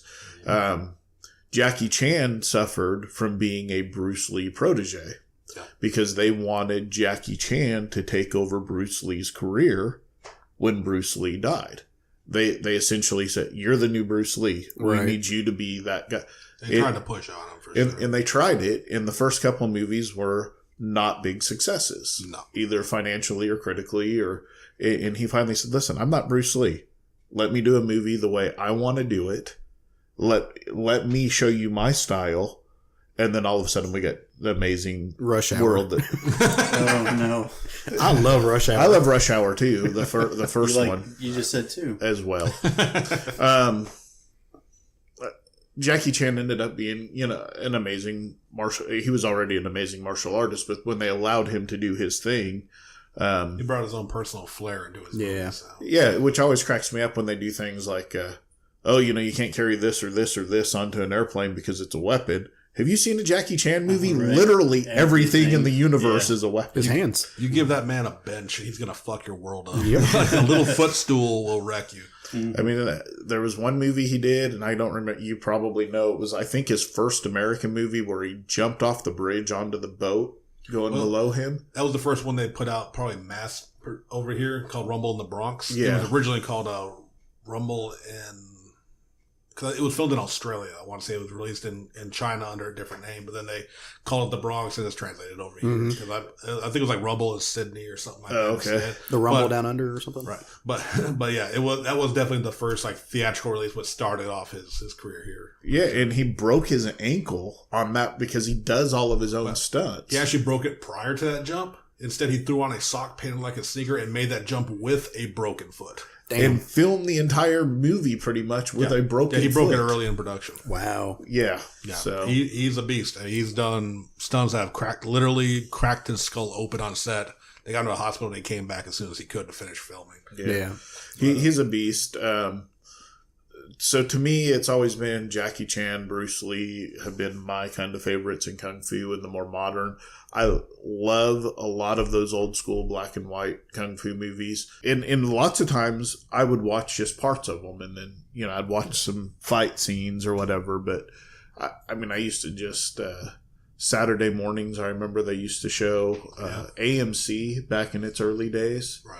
Used to do Saturday morning Kung Fu movies, and I'd watch them there, and it was some of the old black and whites. And and I continued on even when I was a kid. That's where I first started seeing them was on I don't know AMC. I know USA used to run them. And USA, all kind of different channels. Yeah, certainly influential in American culture as much probably as Asian culture. I know when you speak Kung Fu, you're generally speaking Chinese, but that style has influenced so many different things, as we talked about earlier. Shang-Chi, Iron Fist. Walker, Texas Ranger. Walker, Texas. You're not wrong. He's Taekwondo, but hey. I have no clue. He's Chuck fucking Norris. He is what he is. I'm not going to argue with him. He's kickboxing in Taekwondo is where his is based in, but he trained with Bruce Lee. He was in a movie with Bruce Lee. Yeah, what was that? Return of the Dragon. Return of the Dragon. I loved the kitten in that movie. That thing was fucking adorable. It's the only time that Chuck Norris has ever played the bad guy in a movie. Yeah. So I have a question, and it's one of my favorite.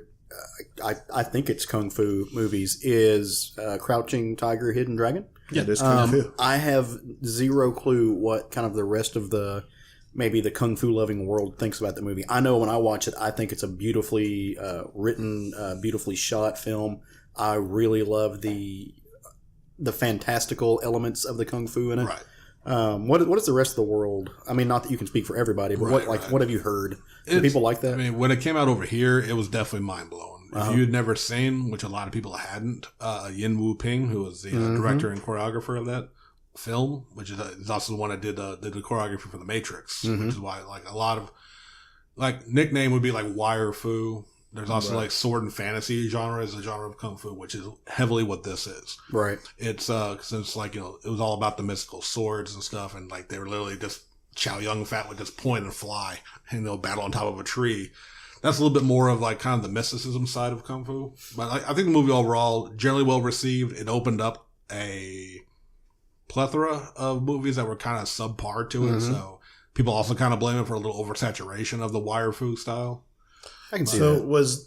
because again, when that came out, there was a whole bunch of them that shortly followed. But is that the one that had the giant battle in the bamboo forest where they were On running top of the trees, on top of the trees, and then at the end they like battled for like winter, spring, fall, summer, and just like kept like they're battling, and it just you're kept. thinking I think that's of Hero. Hero. Oh, Jet that Li. was Hero. But, Yeah, but there was 'Cause it another was- treetop battle though in Crouching Tiger, but through the seasons that was Hero. Another They were movie telling all the influence. different perspectives and everything. Yeah.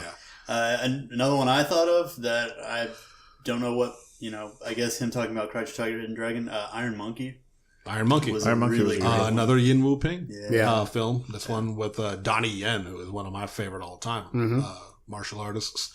But yeah, that one's more of the traditional kung fu film. That's a fantastic one that they did release in theaters under Quentin Tarantino producing the American version of it. Donnie Yen was also Sharut. He was. And Donnie Rogue Yen was One. in Star Wars. But yeah, See, it all ties together. it all comes back to Star Wars. Everything what comes it back to is. Star Wars. And Star Wars goes back to Kurosawa, which did Japanese It all- feudal war Yep, movies. absolutely. That's actually our 37th episode. We're going to talk about samurai movies. Yeah, well, being that I'm a huge, and we're going to wrap this up, I just want to toss out some recommendations for anyone looking for good martial please do. arts films. 36 Chamber of Shaolin. Legendary Weapons of China is a fantastic movie just about celebrating Kung Fu. It's been released under multiple names. My DVD is called Chinese Super Ninjas, which doesn't make any damn sense, but it's one of those nice violent ones where it's a lot of blood, a lot of crazy ninjas, because ninjas versus Kung Fu. It's a very good one. Other non-Chinese ones you want to look out for, Sony Chiba's The Street Fighter from the 70s is just a brutal karate-based action film series. He has a Street Fighter, Return to Street Fighter, and Sister of Street Fighter. So is the entire trilogy. One of the best martial art movies that come out in a long time, and it came out here a few years back, and I remember me and Jerry's mind were both exploded when we watched this movie. It's called The Raid. Yeah. It is an Indonesian film with I always feel like I'm brutalizing the entire name of the martial art, but it's the shortened version is called Silat. Silat, yeah. Silat. It is a brutal martial art style, and the first Raid especially is just a complete love letter to showing off the martial art. Well, and so much was taken from that movie, right? Like the hallway scenes that are in all the Marvel movies. Oh. That comes from The Raid, right? Actually, They kinda had that some comes stuff from before it comes from a Korean film, which is not a martial art film, but it had a long martial art sequence of a whole uncut one shot martial art film called Old Boy. Oh, yeah. That's where Yeah. that came from. The That's Raid, right. The Raid, but The Raid did get copied by a comic book movie called Dread. The entire concept of an apartment full of criminals that he has to fight his way to the top. That's Gotcha. the entire plot of The Raid. Trying to go through Iron Monkey, anything Donnie Yen has done recently, Killzone or Flashpoint are some just amazing films, and anything with Jackie Chan, especially early Jackie Chan, if you don't want to get into where he was doing his own stunts, from anything from Project A to City Hunter, Tuxedo. no, but yeah, Drunken Shaolin Master- Soccer. Shaolin Soccer is amazing. Actually, anything that Stephen Chow has done, Kung Fu Soccer and Kung Fu, or Shaolin Soccer and Kung Fu Hustle being probably his two biggest ones. Kung Fu Hustle is amazing, too. Yes. I was going to mention that and Kung Pao. And Kung Pao, that's just a love letter to old cheesy Kung Fu flicks, which they are great. I love them to death. Yeah. But that's definitely some top recommendations. Awesome. Nice. Well, y'all ready to get smothered, covered, and comicked? Yes, Yeah, we let's are. move on. Let's do this. We're going to talk about All right. comics today? Yeah, we're going to talk about comics today. We're going to talk about comics every day. Can't have a show without comics. Are you ridiculous? What kind of podcast doesn't talk about comics? So, Sean, did you read any books this week, brother? I did. I'm gonna. Hey, we changed it up. I was wondering if he was going to do it this week. I was expecting him to say my name first. I snuck one in on you, and actually, so in order to be fair, I couldn't decide who I wanted to go first, so I totally rolled d4s while I was sitting. This is what I do when I'm bored at home, just in my sad collegiate life. I roll d4s to put you in order. My book of the week is going to put a little manga ramen in your life, actually, because my book of the week is a manga. I picked up Final Fantasy: The Lost Stranger. This is a new manga, as the title implies, based into the world of Final Fantasy, which I know I brought it up in the past and haven't gotten deep. I fucking love Final Fantasy. Yeah. So this is right up my alley. For those who are into anime and manga, you know the genre of I believe it's called isekai, the stranger in a fantasy world. No. Kind of been overplayed, a little overdone, but this one's just right up my wheelhouse, being that it's in Final Fantasy. It's about Shugo and his sister Yuko, who work for Square Enix, the creators of Final Fantasy and the current publishers of like multiple RPGs. They are like fans their entire life. Shugo especially is that kid who would play the game so much he could write his own strategy guide.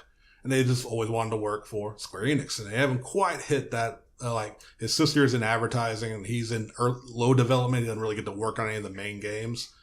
But he's kind of feeling down about staying. He's kind of more of the recluse. She's the more outgoing, personable person. Mm-hmm. And like they're coming out from eating dinner together, walking out, and in a familiar scenario to Jerry and me at least, and one we will definitely be talking about a little bit some other time.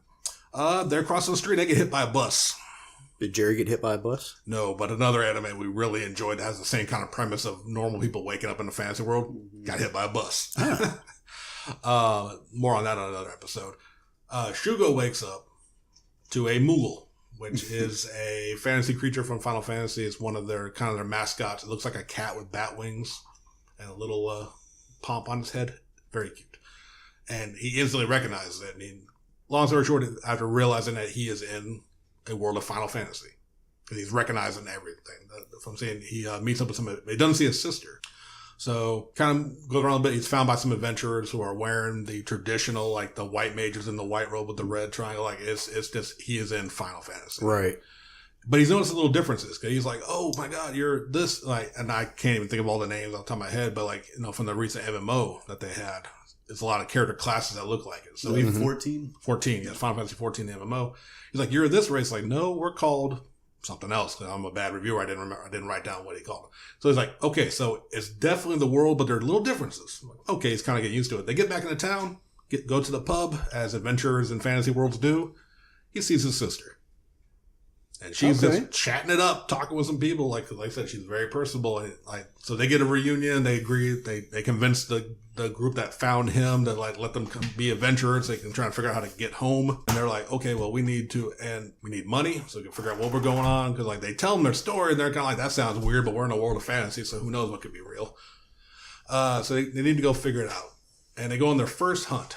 They'll rescue a child that's in danger. It's been spotted by some monsters and they had to go rescue it. They get there and you see the child is it's across a ravine. And they see a child and they're like, there it is. The monster must be nearby. Be careful. And a giant fucking dragon shows up. Nice. And they're with, a black mage who casts, attack magic. They have a warrior there. Why does he have to be a black mage? Because that's what they're called, Craig. I'm not getting in this conversation. Sorry. No worries. And so they're like, and of course Shugo being a little confident, he's like, I know this game. I wrote my own strategy guides. Like this is a tough monster, but I think with our skill and my knowledge, we can take it down. And the other one's like, no, we're getting the fuck out of here. This is above our level. We can't handle this. And they're like, but then we can't leave but then the sister's like, we can't leave the kid.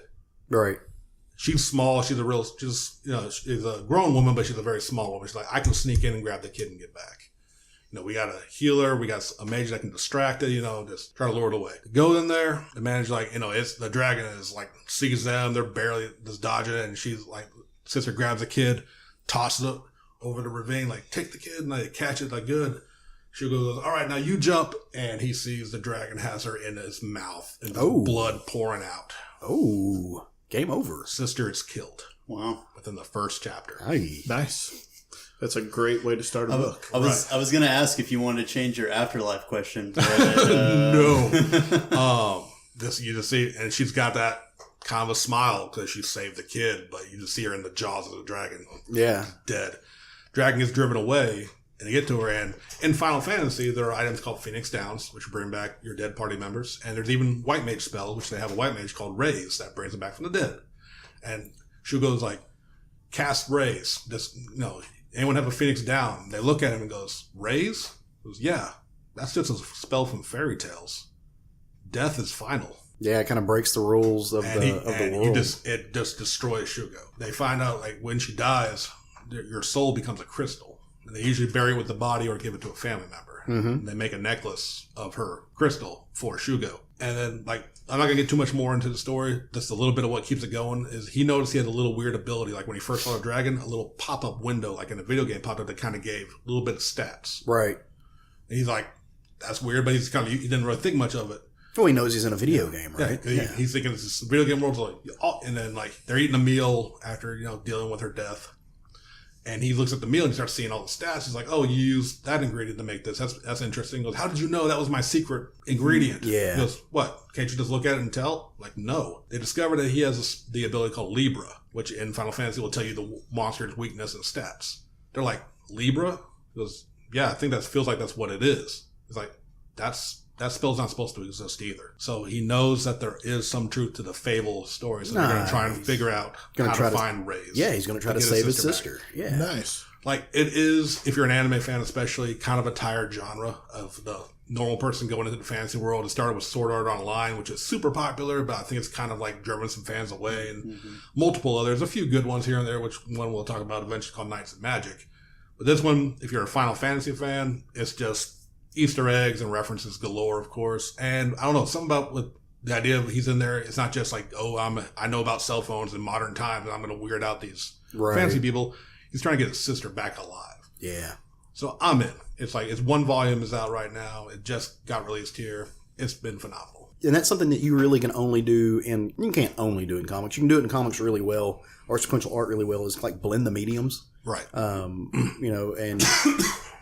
there is the idea of shattering the fourth wall. Yeah. Or at least the boundary between, real life and those things. I love it when comics do that, man. Kind of threw me for a loop because I thought you were going to talk about Dr. Stone. Almost did, but then the sister got killed in the first chapter. I'm like, nope, I'm done. But shout out to Dr. Stone, another damn good manga. One of which we brought up when we talked about the state of Shonen Jump currently. Yeah. After that viewer question. That one also came out. The first volume of that manga, also very good. Nice. So, did the first volume of this Final Fantasy one just come out this week? Yeah. Oh, okay. Yeah, it was one of my Wednesday pickups. Nice. So awesome. Good place to jump on. Out of curiosity, because I don't buy manga trades or anything like that, what does a book like that run, just price wise? Depending on the publisher, typically $10 to $12. Okay. And so you get about 6 chapters, and that's roughly about 6 issues. Yeah. Manga is basically trade paperbacks. Yeah, so it's kind of like an Image first, around that same price point. And a cool thing about it, though, if you have a Viz or Shonen Jump subscription, you could get them all through their app, and they're only $6 a nice. volume. And you can read Dr. Stone that way. Final Fantasy, and I don't know if Yen Publishing is what it's called, or Yen Press is who's publishing this one. I don't know if they have an app, but so their book isn't available on Viz. Just want to clarify that. Nice. Very cool. Yeah, I'm going to go next. I'm going to talk about a little book called Border Town. Ooh. Which was fun. It was fun, wasn't it? Yeah. Okay, so this book is Border Town by Vertigo, which is a DC imprint. Mm-hmm. The writer on it was, I'm going to murder these names, Eric Equiavale. Go ahead and say the other one first. Yeah. Raymond Villalobos, that one I know. It did the art and color by Tamara Bonvillion. Tamara Bonvillain. If any of you are offended by the way Craig just pronounced your name, feel free to come on this podcast and fight us about it. I'm going to talk really positive about your work, so you probably don't want to fight me about it. So, this book opens up with a bunch of MAGA rednecks sitting around talking about going hunting immigrants. Oh, so actually like murdering people. Yes, this like place, real life human the beings. book takes place in a town called Devil's Fork, Arizona, which is a border town to Mexico. And so they have a lot of people crossing over the border. And of course, it's all the prototypical MAGA stereotypes. And it is absolutely 100% there to trigger people. Yeah. I mean, it absolutely is. It's absolutely trolling a group of people. And I'm okay with it because of what they stand, that particular page is representing what they stand for. So, they're going looking and they come across this family of people trying to get across the border, except they come across them a moment too late because they have just been attacked by some humanoid monstrous thing that you don't know what it is, but it becomes on page 2 of this book. If anybody read more than the first page before they stabbed this book, when they get to page 2, it's very apparent that this book is about more than just human monsters. Right. It's about fictional, Hispanic based, or I'm not even go for Mexican-based monsters. Right. The Chupacabra. It actually is in this book. Is it really? Nice. Yes. It's on the cover. Yeah. So it transitions from there to the kid in his U-Haul with his mom and his stepdad. They're moving him to this little town in Arizona. He's obviously not real happy about it. He starts bleeding out of his nose, and his stepdad's like, oh, that's going to happen because it's so dry down here. And he's like, great, that's super metal that I'm just going to bleed for no reason just to be alive. So he ends up at school, runs into a couple of really interesting kids right off the bat, including a very large kid in a Superman shirt and a luchador mask. Awesome. That is not quite all there. He's fighting with the soda machine and can't get it, or snack machine, and can't get his snack out. We all been there, man. We've all been there. So Frank gives him $1 he's like, just get yourself another snack, man, and calm down. The guy gives him a big hug. He's like, don't kill me. And he's, so they become kind of friends-ish. And then this other guy comes up and he's like, hey, man, blah, blah, blah, and kind of introduces himself. And in the background, all of these people of color and Mexicans and everything are calling him names because he's hanging out with this guy. And, he's kind of like, what the hell's going on? So he goes to class and she's like, oh, so another white supremacist, huh? This girl sitting next to him. And he's like, what are you talking about? I am not a racist. And he starts, and then he goes, I'm half Mexican. And she said, so then that leads into some other stuff. But so he confronts the dude that is a white supremacist. They get into a fight, and at the end of this fight, a bunch of freaking humanoid monsters show up and start attacking them. He's saved by the kid in the luchador mask, saves them. They kind of get away, but one little thing escapes. One of the chupacabra escapes and goes to the border fence between Mexico and Arizona and touches it and goes in, and you realize real instant. I'm not going to spoil that last page because it's pretty awesome, but very good first issue. It's right up my alley with monsters invading Earth. Yeah. Again, there's no doubt that there's certain aspects of this book that are meant to trigger people, but those people need to be triggered. They need to. And even more so than triggering, this is a book about making people think. Right. It's a book to make you realize that, yes, immigration is a problem. And they kind of address that in the book, that this mass immigration that we're having is a bit of a problem to our country. But there's also benefits to it. And you're a bigger monster because you're going out and hunting these people. Yeah, that's called a murderer. Yes. But it's absolutely a book. It, in my opinion, presented both sides of the argument. And because of the way this book was treated, I am going to start grading my books on stabs. And I give this book a 9 out of 10 stabs, meaning that 9 out of 10 of the hateful trolls on the internet would likely stab this with a I was going to say, we're going to clarify that the certain entity online, it's stupid because you gave a product your money just to destroy it. I don't understand. Just to, if you don't like it, if it's not, if it's something you don't appreciate or anything, why would you give it your money? And just to, you quote have unquote, to burn your Nike products. Yeah, I know, I was about to say. Right. Yeah. I mean, I just, it makes it really easy for me to find books to be my book of the week. Right. Because pick whichever book this guy is hating on for the week. And 100%, I am not listening to his reviews. I'm not giving listens to his reviews. Yeah, you're not giving him traffic. I'm seeing which book he's talking about, and then I go and read it and see what I think about it without putting any politics behind it. Right. And this book, taking all of those pages and concepts out of it and just having a book that's based on the border of Mexico and Arizona that has a gateway to Mexican version of hell, basically, is enough of a reason for me to read this book. And it's good. I mean, it's a solid, good story. Right. It almost makes me think of sort of another version of Wayward in a way. Yeah. Where you have kind of like that other world that's starting to invade over to our regular world. Well, and they kind of give a reason in this book, which I didn't go into as to why it's happening.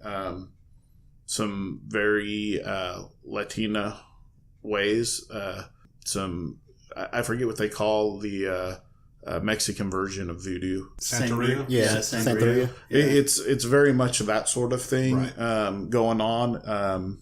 And their mystics have a specific name too, which is in the book, and I forget it. But there's an old lady mystic. And just for the record, I don't practice Santeria. I don't have no crystal ball. Sorry. If I had $1 million, Get out. I'd spend it all. I'd spend it all. Sorry, I had to do it. Two-man podcast. Two-man podcast. So, it was a really good book. I really enjoyed it. Taking all the politics aside, it was a good book, and it shined a light on some things, both mystical and real. Showed you that the world has, at least this world, has both human and mystical monsters. Right. And just for the record, you can confirm that Chupacabra and Bigfoot are not the same. Correct? They're not the same. That's right, Laura. I brought that back. Chupacabra. That's the name of our episode. Chupacabra and Bigfoot are not the same. Laura. It's not the name of our episode. It's my name for the episode. I'll subtitle it that. Chupacabra was a very small, very cute looking monster in this book. Did not look anything like Bigfoot. Very cool. Yeah, go read it, guys. Go make up your own mind instead of listening to people like us. Listen to us. Hey, fair. Listen to us, but at least go decide it for yourself. Yeah, I mean, obviously everybody's going to have different taste in what they want out of a book, and there's a lot of books out there that I read that aren't for me. I don't stab those books. Well, I move on and read a book that is for me. Okay, case in point. We do our ending segment of every show is getting ahead of ourselves. A lot of times I will tell you to go read a book. I will suggest that you go pick up a book next week that I don't talk about the next week. Sometimes it's because I read that book and did not like it. Like full-fledged. I'll freely admit that. Instead of telling you that we have a 50-50 rule. Instead of getting on here and telling you all the reasons that you shouldn't go buy this book, why? Why waste that energy? Why waste that time? Instead of talking about it, I'll just tell you about a book I did like. We've been, pop culture, comics, Twitter, everything has been like awash with these, top 5 lists or everything. Yeah. And, a lot of times it's great. It's, tell me 5 artists that you really love, which we did on ours. It's, tell me 5 books to read. But I hate it when when you see those and it's somebody, tell me 5 books you hate, or tell me 5 books that everybody else loves that you just don't like. Because, I've seen that going around. Yeah. Why? Avoid that shit, man. It's toxic. Like, why would you want to talk about things you don't like? And to do this kind of thing where the person that Craig's alluding to went and spent his money so he could take a video of himself stabbing not only the cover of the book, but specifically stabbing the woman of color who is on the cover of the book, to quote unquote own the libs or own the SJWs or anything like okay. Oh, you sure showed them. Oh yeah, you sure. This book is blowing the fuck up. Is what this book is doing.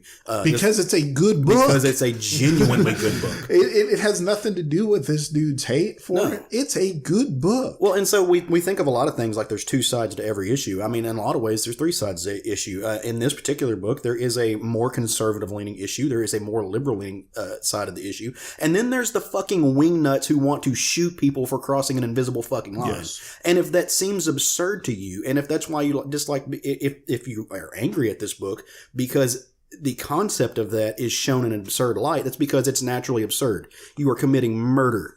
you are sanctioning murder, and it's not okay. It's shown to be absurd and ridiculous and evil because it's absurd, it's ridiculous and evil in real fucking life. Well, and I have a thought, again, without watching any of the other reviews, that the person was probably mad because those people weren't then shown as heroes, because they came across this family being eaten by this demon and they left. Right. And left them to die. Whereas instead of being heroes and killing the monster, which most sane people would do, of course, most sane people wouldn't be out hunting immigrants anyways. But I want to clarify one thing that you said, though. Just because we have a book as our pick of the week doesn't mean we didn't like it if we don't talk about it the next week. Because a lot of times I just find a better book the next week. It doesn't mean that I didn't like the book. Well, and that's why I said sometimes it's because I didn't like that book. Sometimes it's just I found a book I'd rather talk about. Yeah, so 9 out of 10 stabs. Get your book, and that is how I'm rating my books from now on. I will be giving you a rating of how many stabs from this point forward. And it's actually an anti-stab, but we're going to call it stabs. The anti-stab. It's the reverse. Like a comic book stab free. Sir. So it's actually the reverse. So I would only stab this book one time. Okay. 9 out of 10 times. So the lower score in this one is what we're looking for. Yeah. It's like golf. No, it's actually, I'm just going to call it 9 out of 10 stabs instead of stars. There you go. So that's my future from here on. That's funny. Until they do something. Maybe next week it'll be burns. If they start burning books. Oh, God. I hope they burn the book with them in the car. Jesus. It's kind of like burning the Nikes while they're on your feet. Yep. So I read a book this week, guys. What'd you read, Jer Bear? I read a couple books. Marvel Cosmic was killing it this week, and I had trouble deciding what. So I decided to go with As Guardians of the Galaxy. Okay, very cool. By Cullen Bunn, Matty O'Lally, and Federico Beli. Man, where's that dude been? He hadn't wrote any books lately. I mean, he literally doing nothing. He came out with another book this week, too. So it was I've been excited about this book just based on the team alone, because I think it's, like, insanely ridiculous. And we don't really find out exactly what their goal is until like the end of the book. But it starts off with Angela and the Destroyer coming after Annabelle Riggs, who I did not know, but whoever's reading Thor, I know Caleb and I were talking about on the way over here. Yeah. She is actually now Valkyrie, but it's kind of like a Donald Blake Thor thing. Like they're the same person but not the same person type deal. So Angela has essentially come and sequestered Annabelle into helping her and her motley crew achieve some goal. You also get joined with Scourge the Executioner, Thunderstrike, who I actually didn't really know anything about until we had this book, and then probably going to be the best character in this book is Throg, and that's Thor as a frog. That is the Frog of Thunder. The Frog of Thunder. That's literally what they call him in the book. I love comics. So the art in the book was absolutely fantastic. You pretty much, they keep mentioning chasing her or going after her. It turns out that Nebula, daughter, I guess, is she daughter of Thanos? Granddaughter, okay. So, which is kind of funny whenever you think about it, because Gamora's over fucking stuff up in Infinity Wars, and now Nebula's doing stuff. So, Nebula went to the... Garp, your children are fucking up the world again. It's the the Skywalkers of Marvel. Nebula went to the I think it was the planet of the dwarves. So, whenever they get to this planet, all the dwarves are fucking dead, floating in outer space, and they're all missing their fingernails, which is really fucking creepy. It's the Inkari dwarves, isn't it? The ones that are that create the weapons. Yes, and that was actually was kind of interesting thing that I did not know about Thunderstrike. Is apparently he is like the wielder of Asgardian weapons. I don't know if he creates them or anything, but honestly, it just says wielder of Asgardian weaponry. Wasn't Thunderstrike what they called like Cyborg Thor? What was like? What, No, that was Ragnarok. was it Ragnarok? Thunderstrike was like one of those 90s things. It was I a didn't know 90s character, but I always assumed, which I never read the book because I didn't go back and read it, but I always thought it was Thor without the hammer. That's what I was understanding too. But I mean, But apparently it's two different characters. So anyway, they find Nebula. She's pretty much killed all these dwarves, and she made them create stuff for her. They created this axe, which apparently can help her phase through like reality. But the biggest thing was this horn. Let me see if I can. Love it when the biggest thing is the horn. The horn is the bestest and biggest thing. The horn that they created was for. Hold on, you can edit this, right? We aren't editing anything. Okay, cool. Jerry pausing is going to be... We're just going to have like So, 3 minutes of silence. It turns out every time that they have a Ragnarok, there's a cycle of death and rebirth. All of the bodies, all the previous Asgardian bodies, are just kind of out in the abyss on these ships. So this horn, what it's supposed to do is it's supposed to summon this entire armada. And she's wanting to control this armada to just wreak havoc and destroy like all of the universe. And so now they're kind of like in this bind where they have to get to Nebula and stop her before, it's too late and she uses the horn. One of the great things about it that I was not expecting, one point you get Angela and she's talking to the Destroyer, and I'm like, well, the Destroyer is just like a construct, right? That's just, defense and stuff. It has basic functions. Well, it starts talking back to her and it calls her sister. And then the last page, spoiler, it opens up and it's Kid Loki, which I thought was interesting. That is interesting. And it also would mean that they're doing some kind of crazy like cross-dimensional thing or something going on, because there's already a Loki. We know that he's in Avengers right now. So I don't know how this Kid Loki got here. Apparently him and Angela have some stuff going on, but it's interesting as hell. The art's been amazing. I'm sure they'll explain it. Yeah. I mean, it's the first issue, and they had this big reveal at the last page. I'm sure we're gonna find out in the next upcoming issues how Kid Loki is also here. Mm-hmm. Maybe he brought another axe with another hammer with him for Thor. From the other universe he's from. Something else that I thought was a kind of neat little edit that they did on the Destroyer is he's missing his left arm, and that's because Thor has it. It's attached to Thor's body, so that was kind of interesting. All the characters are fantastic. Throg definitely taking the spotlight there. It was a fun book. It was a fun book. It was a fun #1 book. I certainly enjoyed it. Yeah, I can't think about horns in the Marvel comic and not think about that one panel. I forget what, probably out of a Fantastic Four book, but Dr. Doom he gets this horn, and Namor's telling him he's getting out of Namor's throne room, and Namor says, "Do not use it," and it says, "Don't toot the horn." Fool! Dr. Doom toots as he pleases, and it's toot. It's great. But yeah, it was a lot of fun. It was a good book. Yeah. Very good issue #1 in my opinion. Definitely. Great teamwork going on there, it seems. But yeah, out of all the stuff that came out, this was a real standout for me. I really enjoyed it. It was the Frog of Thunder. It was very difficult for me to pick what book I wanted. The only thing that book is missing is Thori. Thori would be amazing in this book. Would be amazing. I think Thori would make any book better. Yeah. Really would. I was thinking, I would love to. I was thinking of a kid character the other day that I would like to see a Thori book, and I forget what it is off the top of my head, so it really doesn't matter. So, you want a Thori and Lockjaw team up? Did you?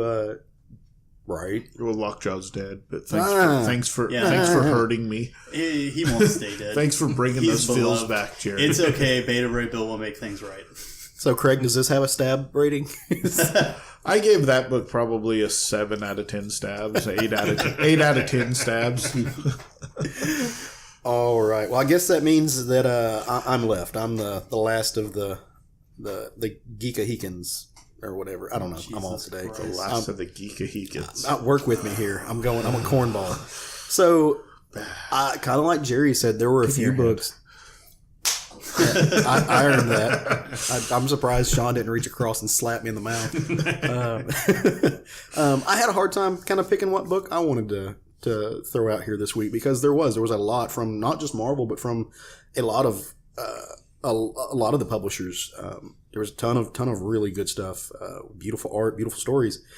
So what I finally landed on was talking about a book that I was going to talk about, Scotty Young's Bully Wars. Good book. Good book that came out this week. Really, really fun book from Image. But I've talked a lot about Scott. I've spoken a lot about Scotty Young in the past. I loved his I Hate Fairyland stuff. Kind of seemed like that was the expected thing that because it's number one. But I read another book this week that really, really I took interest in it, and I'll tell you why I put it that way here shortly. So a few months ago, we got some new writers on some DC books. While that is a really, really good jumping on point, it's also a really good jumping off point. And I needed to trim up my pull list, save some money. Things were getting tight until that scholarship funding came in, because I'm a broke college student these days. And so I jumped off of Justice League. Just needed to take a break for a little bit. But this past week, I decided I would, I wanted to step back in and kind of see what was going on. Because, like I said, Scott Snyder's taking it over. I've been hearing about the things that he's doing. So I was like, let's just go, let's put our foot back in the water. And I'm glad I did. It was interesting. So the book I'm going to talk about is Justice League number 7. And it is the conclusion to the totality. This little arc that he's been doing. It was, like I said, written by Scott Snyder, drawn by Jim Chung. The interesting thing about this is it had 3 inkers. Mark Morales, who is a personal favorite of mine. I own some artwork by him. I think he is just a gift to the comics community. The man is a treasure. Walden Young and Chung did the inks, and it just says Walden, Wong, and Chung. So I don't know if they've worked on anything else. I haven't seen a lot of those. I know sometimes June Chung does some inking, but usually not for Jim. She does some inking for another artist, and I forget who that is. And she does some coloring stuff too. She's amazing, but that's not who did this. Colors by Tomo Mori, and letters by Tom Napolitano. And so what this book is, like I said, it's the conclusion to totality. There is this, Scott Snyder's doing this kind of high concept thing where he's getting a little bit Morrison-y or a little bit Hickman-y, and he's doing like multiversal stuff. And of course this comes out of the metal. We're still pouring out of that in the DC universe. It's touching kind of everything. So the book opens up and it starts with a flashback, like some books do. And in this flashback, it takes us back to the very beginning of humanity, which is kind of a theme that we're seeing in a lot of comics. I know in the Avengers, they're doing that, where they go back and you're dealing with the first men. Right. This one shows Vandal Savage, and actually it's a beautiful, beautiful piece of art where it's Vandal Savage riding a wolf with a spear, and it gives you a little bit of this idea that he is the first person to really motivate the human race into evolution, but he's also the first person to see the totality, which in his manifests as his spear, and it goes through his entire history. So you get a little glimpse of that, and then you jump forward a couple million years, and the Justice League is fighting the Legion of Doom. And if you're going to have a Justice League story that starts off with Vandal Savage, what do you have to have? Like, what? I mean, you can't have Vandal Savage without, at least in my opinion, a couple of characters, continuity-wise. Hawk people? The Hawk people, man. Sean, you just nailed it, brother. And so specifically Hawk Girl. And so the book opens up and Hawk Girl is throwing down with Lex Luthor. They are going at it, and Lex Luthor is really confused about why his cosmic doorknob that he has isn't working around her, and specifically why her wings are all weird and glowy and doing this funky thing, which I don't think she knows the answer to either. And again, I haven't read the 6 issues prior to this, so I'm not coming in with that baggage. I don't know what's going on. But I also wondered, and Craig, you might know the answer to this, wasn't Lex Luthor kind of an anti-hero here recently? Did he just kind of... At the restart of this, he is full-blown evil again. Okay, so he's back to being the bad bald guy. Yep. It started with Justice League. Basically, he has been being subversive in being the anti-hero. Right. And he has had enough, and he gathers up the group of the Legion of Doom. Yeah. And builds an action. I mean, it's Super Friends. It is. And it's, I mean, looks like it's been a lot of fun, at least. So while that's all happening, and the Hawks are, she's busting his ass with a mace, because that's awesome. The rest of the league are doing their own thing, fighting the Legion of Doom and trying to figure out what's going on with this totality, this cosmic energy, this force. You go over to Ubrax, which is the ultraviolet power battery, and John Stewart is dealing with the fact that the whole Earth is becoming a White Lantern, and Sinestro shows up and kind of throws a monkey wrench in his plans. White Lantern or the ultraviolet? No, the entire Earth is becoming a White Lantern. I haven't read this issue yeah. yet. Last I thought it was the ultraviolet. Well, see, he ultraviolet. is. And that's what Ubrax is. It's like this planetary battery for the ultraviolets. But the Earth itself is turning into a White Lantern. So while this is happening, Cyborg is boosting Martian Manhunter's psychic abilities. Manhandler. Yeah, Martian Manhandler. I'm not thirsty. Anyway, to kind of connect the entire planet to get them to chill out, because the White Lantern is the aspects of humanity. It's the good and the bad. But they're it makes sense that Earth would turn into a White Lantern because it's a combination of all of the emotions on the emotional spectrum. Yeah, and so that's happening. They're trying to get everybody to kind of chill out. Wonder Woman and Aquaman are giving moral support to the Flash while he tries to tap into the Still Force, which is absolute zero. It's no movement, and I want to say the antithesis of the Speed Force, obviously, which is going to help them get a better understanding of the totality, and kind of. I mean, I guess the end goal here is to completely stop the Legion of Doom from also accessing the totality and allowing them to rewrite history and destroy the world. Superman's going to punch a planet just because that's what Superman is going to do. As he do. And so the Flash it's a neat thing because they're actually in Aquaman's little underwater, they're in a ship, I think, a building, and they're going to get attacked by a trio of Black Manta, Cheetah, and Gorilla Grodd that really just kind of busted up. And of course, that's the thing. So they're trying to get Barry to focus and just become completely still, which is not in his wheelhouse. He's the exact opposite. He's always trying to run as fast as he can so he can completely fuck up the timeline. In this one, they're trying to get him to break down into nothingness. Aquaman being Aquaman throws a shark at him, which is kind of cool. John Stewart being John Stewart drops a building on Sinestro, an entire building. Really, really great moments. A whole building? A whole building, the whole damn thing. It's all made of light, so it doesn't hurt anyways. But one of the things that they've talked about John Stewart and his constructs in the past, because he's Marine. Well, not only that, he's worked on stuff like that. So he does, like, whenever he does his constructs, they're super detailed. They have an inner frame and all the buildings. He's like an engineer or someone. Yeah. Well, he was an architect. Yeah. So whereas, like, you'll get Guy Gardner that'll just make, like, if he made a building, it would just be in the shape of a building.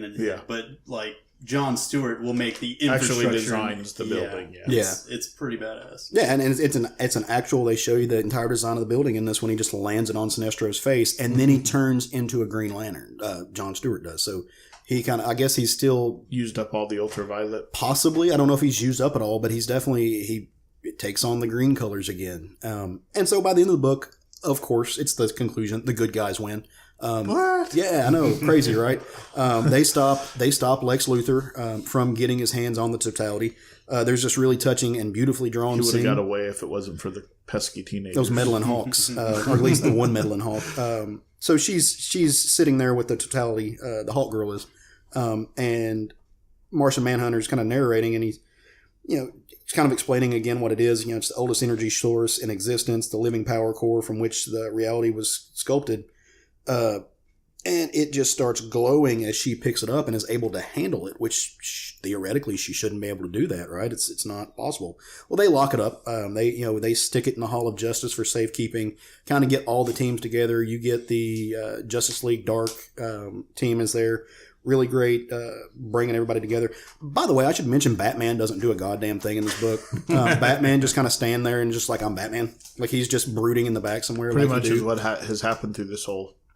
Yeah, well, and it's funny because that was his last. Actually, last thing he was in was Superman's brain in this. True. Yeah, they shrunk him down. Him and crap, I can't remember, but they were actually in Superman's brain trying to keep the totality out of it. Yeah. So at the end of this book, a few really really cool things happen that's going to have an impact on the Justice League and DC Universe as a whole. Martian Manhunter and Jon Stewart give a hug, and they're a couple now. No, I'm just kidding. That's not what happened. You would have gotten a stab on this book. He would have became the Martian Manhandler. While all of these characters are in there, and they're kind of just they're trying to decompress from this mega battle, dealing with, of course, the world-ending consequences that would have happened if they haven't stopped. Someone like busts in the hall in a kind of unconventional way, and it's a character that has not been seen in the DC universe in a while. Starman. Starman shows up and he's just like, wait, I come from the past. I have all the answers that you need, and 3 of you have to die in order for the Into world. the Legion of Doom? No, into the Hall of Justice. Okay, I thought you said Legion of I Doom. may have. Sorry. Yeah. So he comes into the Hall of Justice where all the teams of the Justice League are centered. I mean, you've got Detective Chimp, Man-Bat, Superman, well, obviously we know who's going to die. Wonder Woman. You just listed 3 B-listers at the beginning of it. And not Batman. It is not going to be Batman, Swamp Superman, Thing or is in Wonder there. Woman. You said Detective Chimp. Yeah. It's Who else? It's all the Justice League Dark people, yeah. man. And Starman just shows up out of Man-Bat. nowhere. And I know we talked about this last week in the news that we were expecting to see him. I'm still not sure which Starman this is. Can I see? Yeah. I don't know. Well, there were like 12, so Right. That is not the version from Yeah. the Justice Society. Yeah. It's similar suit, but And it's not what's his face with the goggles either. yeah. Yeah. So, I'm sure. I haven't read a lot of Starman. Now, again, Wendy Freeman is just kind of an expert on everything I'm not, because she loves some Starman. So I need to go pick her brain. But this is not the end. That's not the last page. It's not the end of the story. Lex Luthor is not the type of man to be defeated easy. He's not going to go silently into the night. He's on the other end of the world and just trying to figure out what he needs to do, what his next step is, because he's not just going to get swept under the rug. And we see a character that just got made really, really famous by the Metal series, but that has not broken in to mainstream DC continuity. He's not been in this world as we know it. And he takes up the last full page in a spread, and I'm not going to tell you who it is. I mean, you're like, I do. tell us. Oh, Just show us. I'll show you guys, but I'm not going to tell them. I'm not telling them out here in Radio Land who it is, because they should go check it out for themselves, because it's kind of awesome. I mean, I've given you hints, right? Like if you can't figure it out, then you've got work to do. I've never read Metal, and I guess. Yeah. So cool. I mean, did Metal leave it open for that particular character? Kind to of return. Kind of, and we've seen the breach in the source wall from a lot of the Lantern books, and so there are some bleed over from this, and that's what happened there. Jim Chung is a master. Jim Chung he's a master artist. He's done some of my favorite books at Marvel have been done by this man, and he's just recently crossing over to do some DC work. He's done it before, but it's been a long time. This book is interesting art-wise because it has 3 inkers. Jim Chung being inked by Mark Morales is a masterpiece. It is some of the most detailed, well-inked, beautiful, crafted pages that you can see in a book. It's stunning.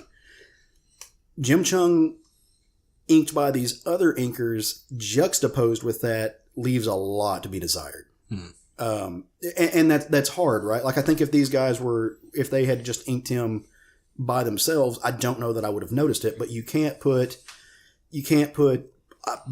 mid B level work next to 110% work and it not look lessened. They can't put in the detail. They don't have the expertise. Again, if you go back to when we do our books of the year and everything last year, one of my inkers every year, one of my main people is going to be Mark Morales, hands down, because year after year after year, he's stunning. He can make anything look better. And that's what a good inker does. And he's amazing at his craft. He did that. If you've seen my nerd room at home, he did my Deadpool, the big Deadpool page. Yeah. Just incredible craftsmanship. Unfortunately for these other guys, they do serviceable work. That's not bad. It's not ugly work by any means. It's serviceable. In another book where they don't have to compete with the mastery of Mark Morales, might not even come off as anything because maybe it's just a different style. In this one, it hurt the book. There were some pages when I flipped over and noticed that the inking had changed, that it lessened my appreciation and my ability to enjoy those pages because it just kind of throws a wrinkle in the whole thing. So let's clarify inking and art, because a lot of times we'll say artist, inker, and colorist. Sometimes we don't say the inker because sometimes the inker is the artist. Right. In the world of comics, or at least traditionally drawn comics. Yeah. Okay. Generally speaking, you have 3 stages of production for the final art. You have pencils, then you have inking, which is taking the pencils and defining them a little bit more. And then you have the coloring, which is actually applying the color to the comics, in colored comics, of course. A lot of times we will say artist because the penciler and the inker are the same person. Right. Sometimes, as in this case, it's 2 separate people. So just trying to throw that out there so people know what we're talking about, because not everybody understands the way comic art is done. It's interesting because things have shifted in the past 10 years. Inkers used to be regarded with the same type of respect that we regard colorists now. And there was a time where colorists did not get the artistic kudos that inkers got.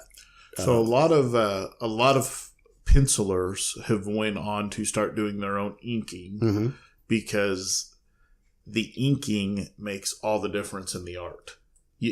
Just as color, good colors can enhance or oversaturate the art depending on which way they go. The same with an inker. Absolutely. They can take out all the fine detail or they can enhance the fine detail that the penciler gives. Their job is to embellish and let the style of the penciler come through. A lot of pencilers have went on to just go ahead and ink their own pages because of... Well, they know exactly what they want. Exactly. I don't necessarily like that sometimes, though, because I think an inker, they are trained to embellish. And I don't think it's really hard to correct yourself, right? It's really hard to look at a work that you've done and say, hey, I need to do this with the inks to make these things really pop out. This would be better if I did this, yes. Yeah. And so I like it when they have a separate inker. So, but yeah, that's my book. There's some really good teams of pencilers and inkers out there. Some legendary teams. Roy Richardson and June Bergman come to mind. They're actually married now, but they started off as a penciler inker team, and I have a Lion-O done by them. Nice. And she did some very rough pencils. I say rough. They weren't very detailed. Right. He brought it to life with the ink, which is what somebody that is a good inker that knows his artist can do. Yep. Oh, absolutely. Yeah. Yeah. So, I mean, do yourselves a favor if you haven't. Go Google artist inker teams throughout comics history, and you'll come up with some great stuff. God forgive me, I can't think of who Frank Miller's famed inker is. My brain's not working right now. I can't. But just did an amazing job on all of his stuff, and there's a ton of them, right? Yeah. So those are our books of the week. That's Smothered Covered in Comic for this week. Some good books this week. Oh, dude, there were a ton of good books. I do want to throw out there though. So I'm probably not going to add Justice League back to my pull list. But it was fun dipping my toe back into a title that I dropped for a little bit. It's nice to step in and see what's going on in those worlds. So I've been reading Justice League, and it's telling a very similar story to Avengers, which it's, in my opinion, is suffering from right now because Avengers is doing it better. So that's the problem with Justice League right now. It's not that it's a bad story. No, it's not. It's kind of like when Deep Impact and what was Armageddon. Armageddon came out. Armageddon was a much better movie. Deep Impact wasn't necessarily a bad movie. It was just that one was a more commercialized, polished, finished film. Yeah. Did you watch Dante's Inferno or Dante's Peak or Volcano? Yeah. Dante's Peak. Yeah. I mean, or Tombstone and Wyatt Earp came out at the same time. Both were great movies. Right. Tombstone was a much more polished, better version. Well, so that happens, and that's what Justice League is suffering absolutely. And just some honorable mentions from this past week, books that we're not going to talk about, but I like at least that I'll put my stamp of approval on. Avengers came out this past week. Sarah Pacelli kills it. Very good. Sarah Pacelli kills it, man. It's so good. Caveman Ghostwriter. And also Project Superpowers came out this past week, and I love me some Sergio Davila.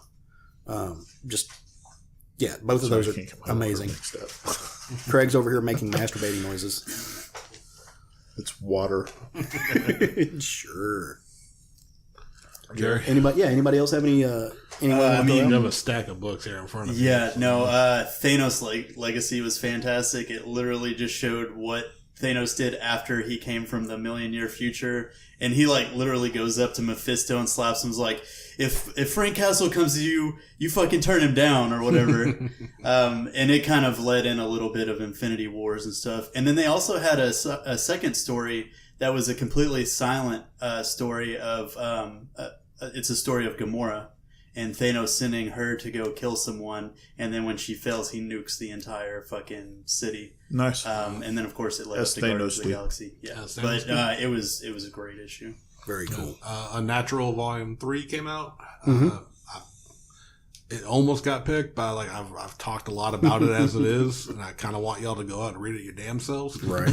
So I had to speak about this manga. We mentioned Dr. Stone came out. Another fantastic manga, which is climbing the charts of Shonen Jump in Japan. It's very good. In full disclosure, I didn't get a chance to read much this week. Bully Wars was one that I really dug. Avengers was one that I really dug. Did you get to Brimstone? Brimstone was actually freaking amazing. Yeah. I was low on funds this week, so regrettably I didn't pick it up, but I'm getting it next week. It was really great. It gets 10 out of 10 stabs.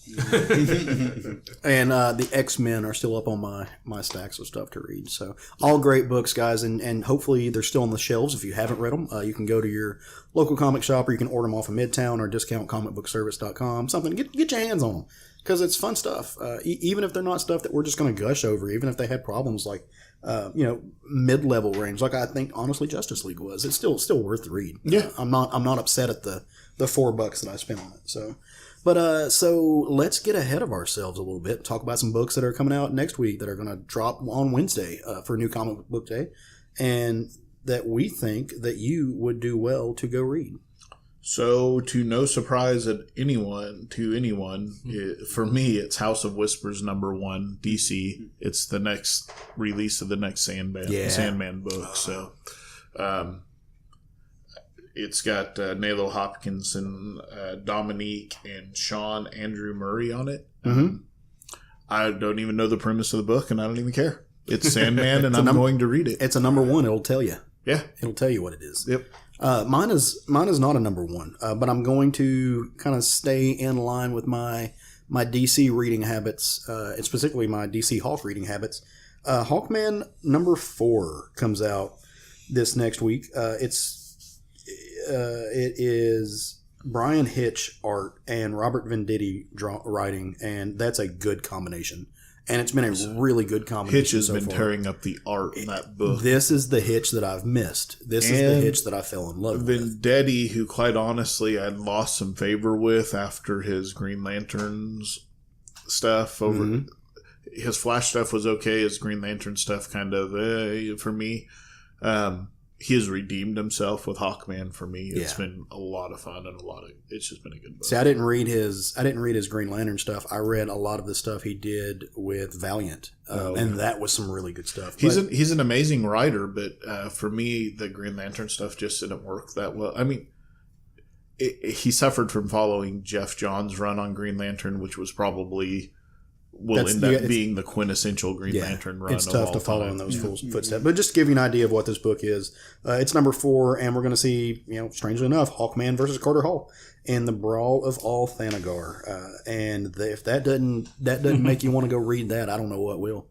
How can Hawkman fight himself? We'll find out. It's in the book. Go read it next Wednesday. If you read number 3, you know why. Well, that's true.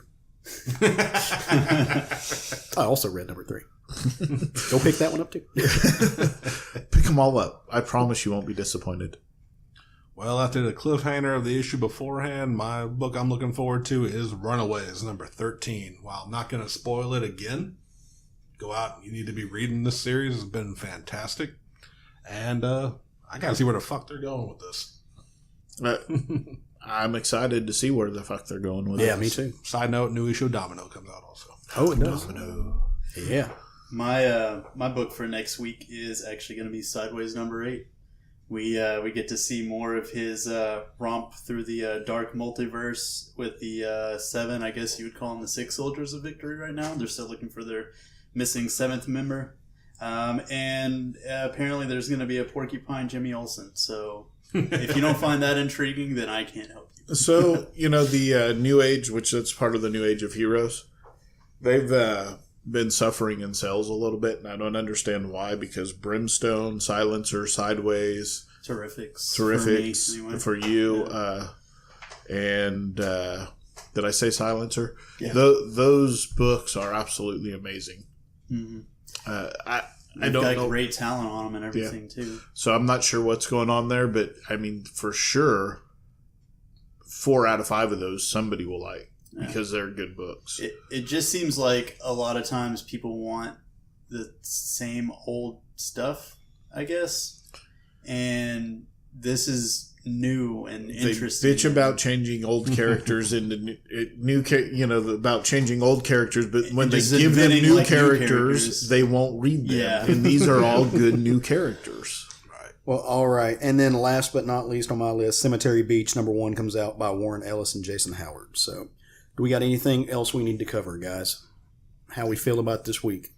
I think we're good. All right. You ready to bring this thing home? Let's do it. Let's do this. All right. Hey, everybody. We really hope you enjoyed what you just heard. If you have comments, questions, concerns, thoughts, you want to yell at us, you want to tell us we're doing awesome, come to our Facebook page. Jump on there. Talk to us. Have conversations. We're also on things like Twitter. We're also on Instagram. We're kind of everywhere. Really, really cool. We want to connect with you guys. We want to talk about the stuff we like to talk about. So come find us. We welcome you into our home. We, as always, bring out new episodes every week. We try to stick to that schedule. We've got some really fun stuff planned. So please come back. We think you're really, really going to like what you hear. You can always go on iTunes and leave us a rating and a review. That was very helpful for us. And if nothing else, go forth and love some comics. Yeah.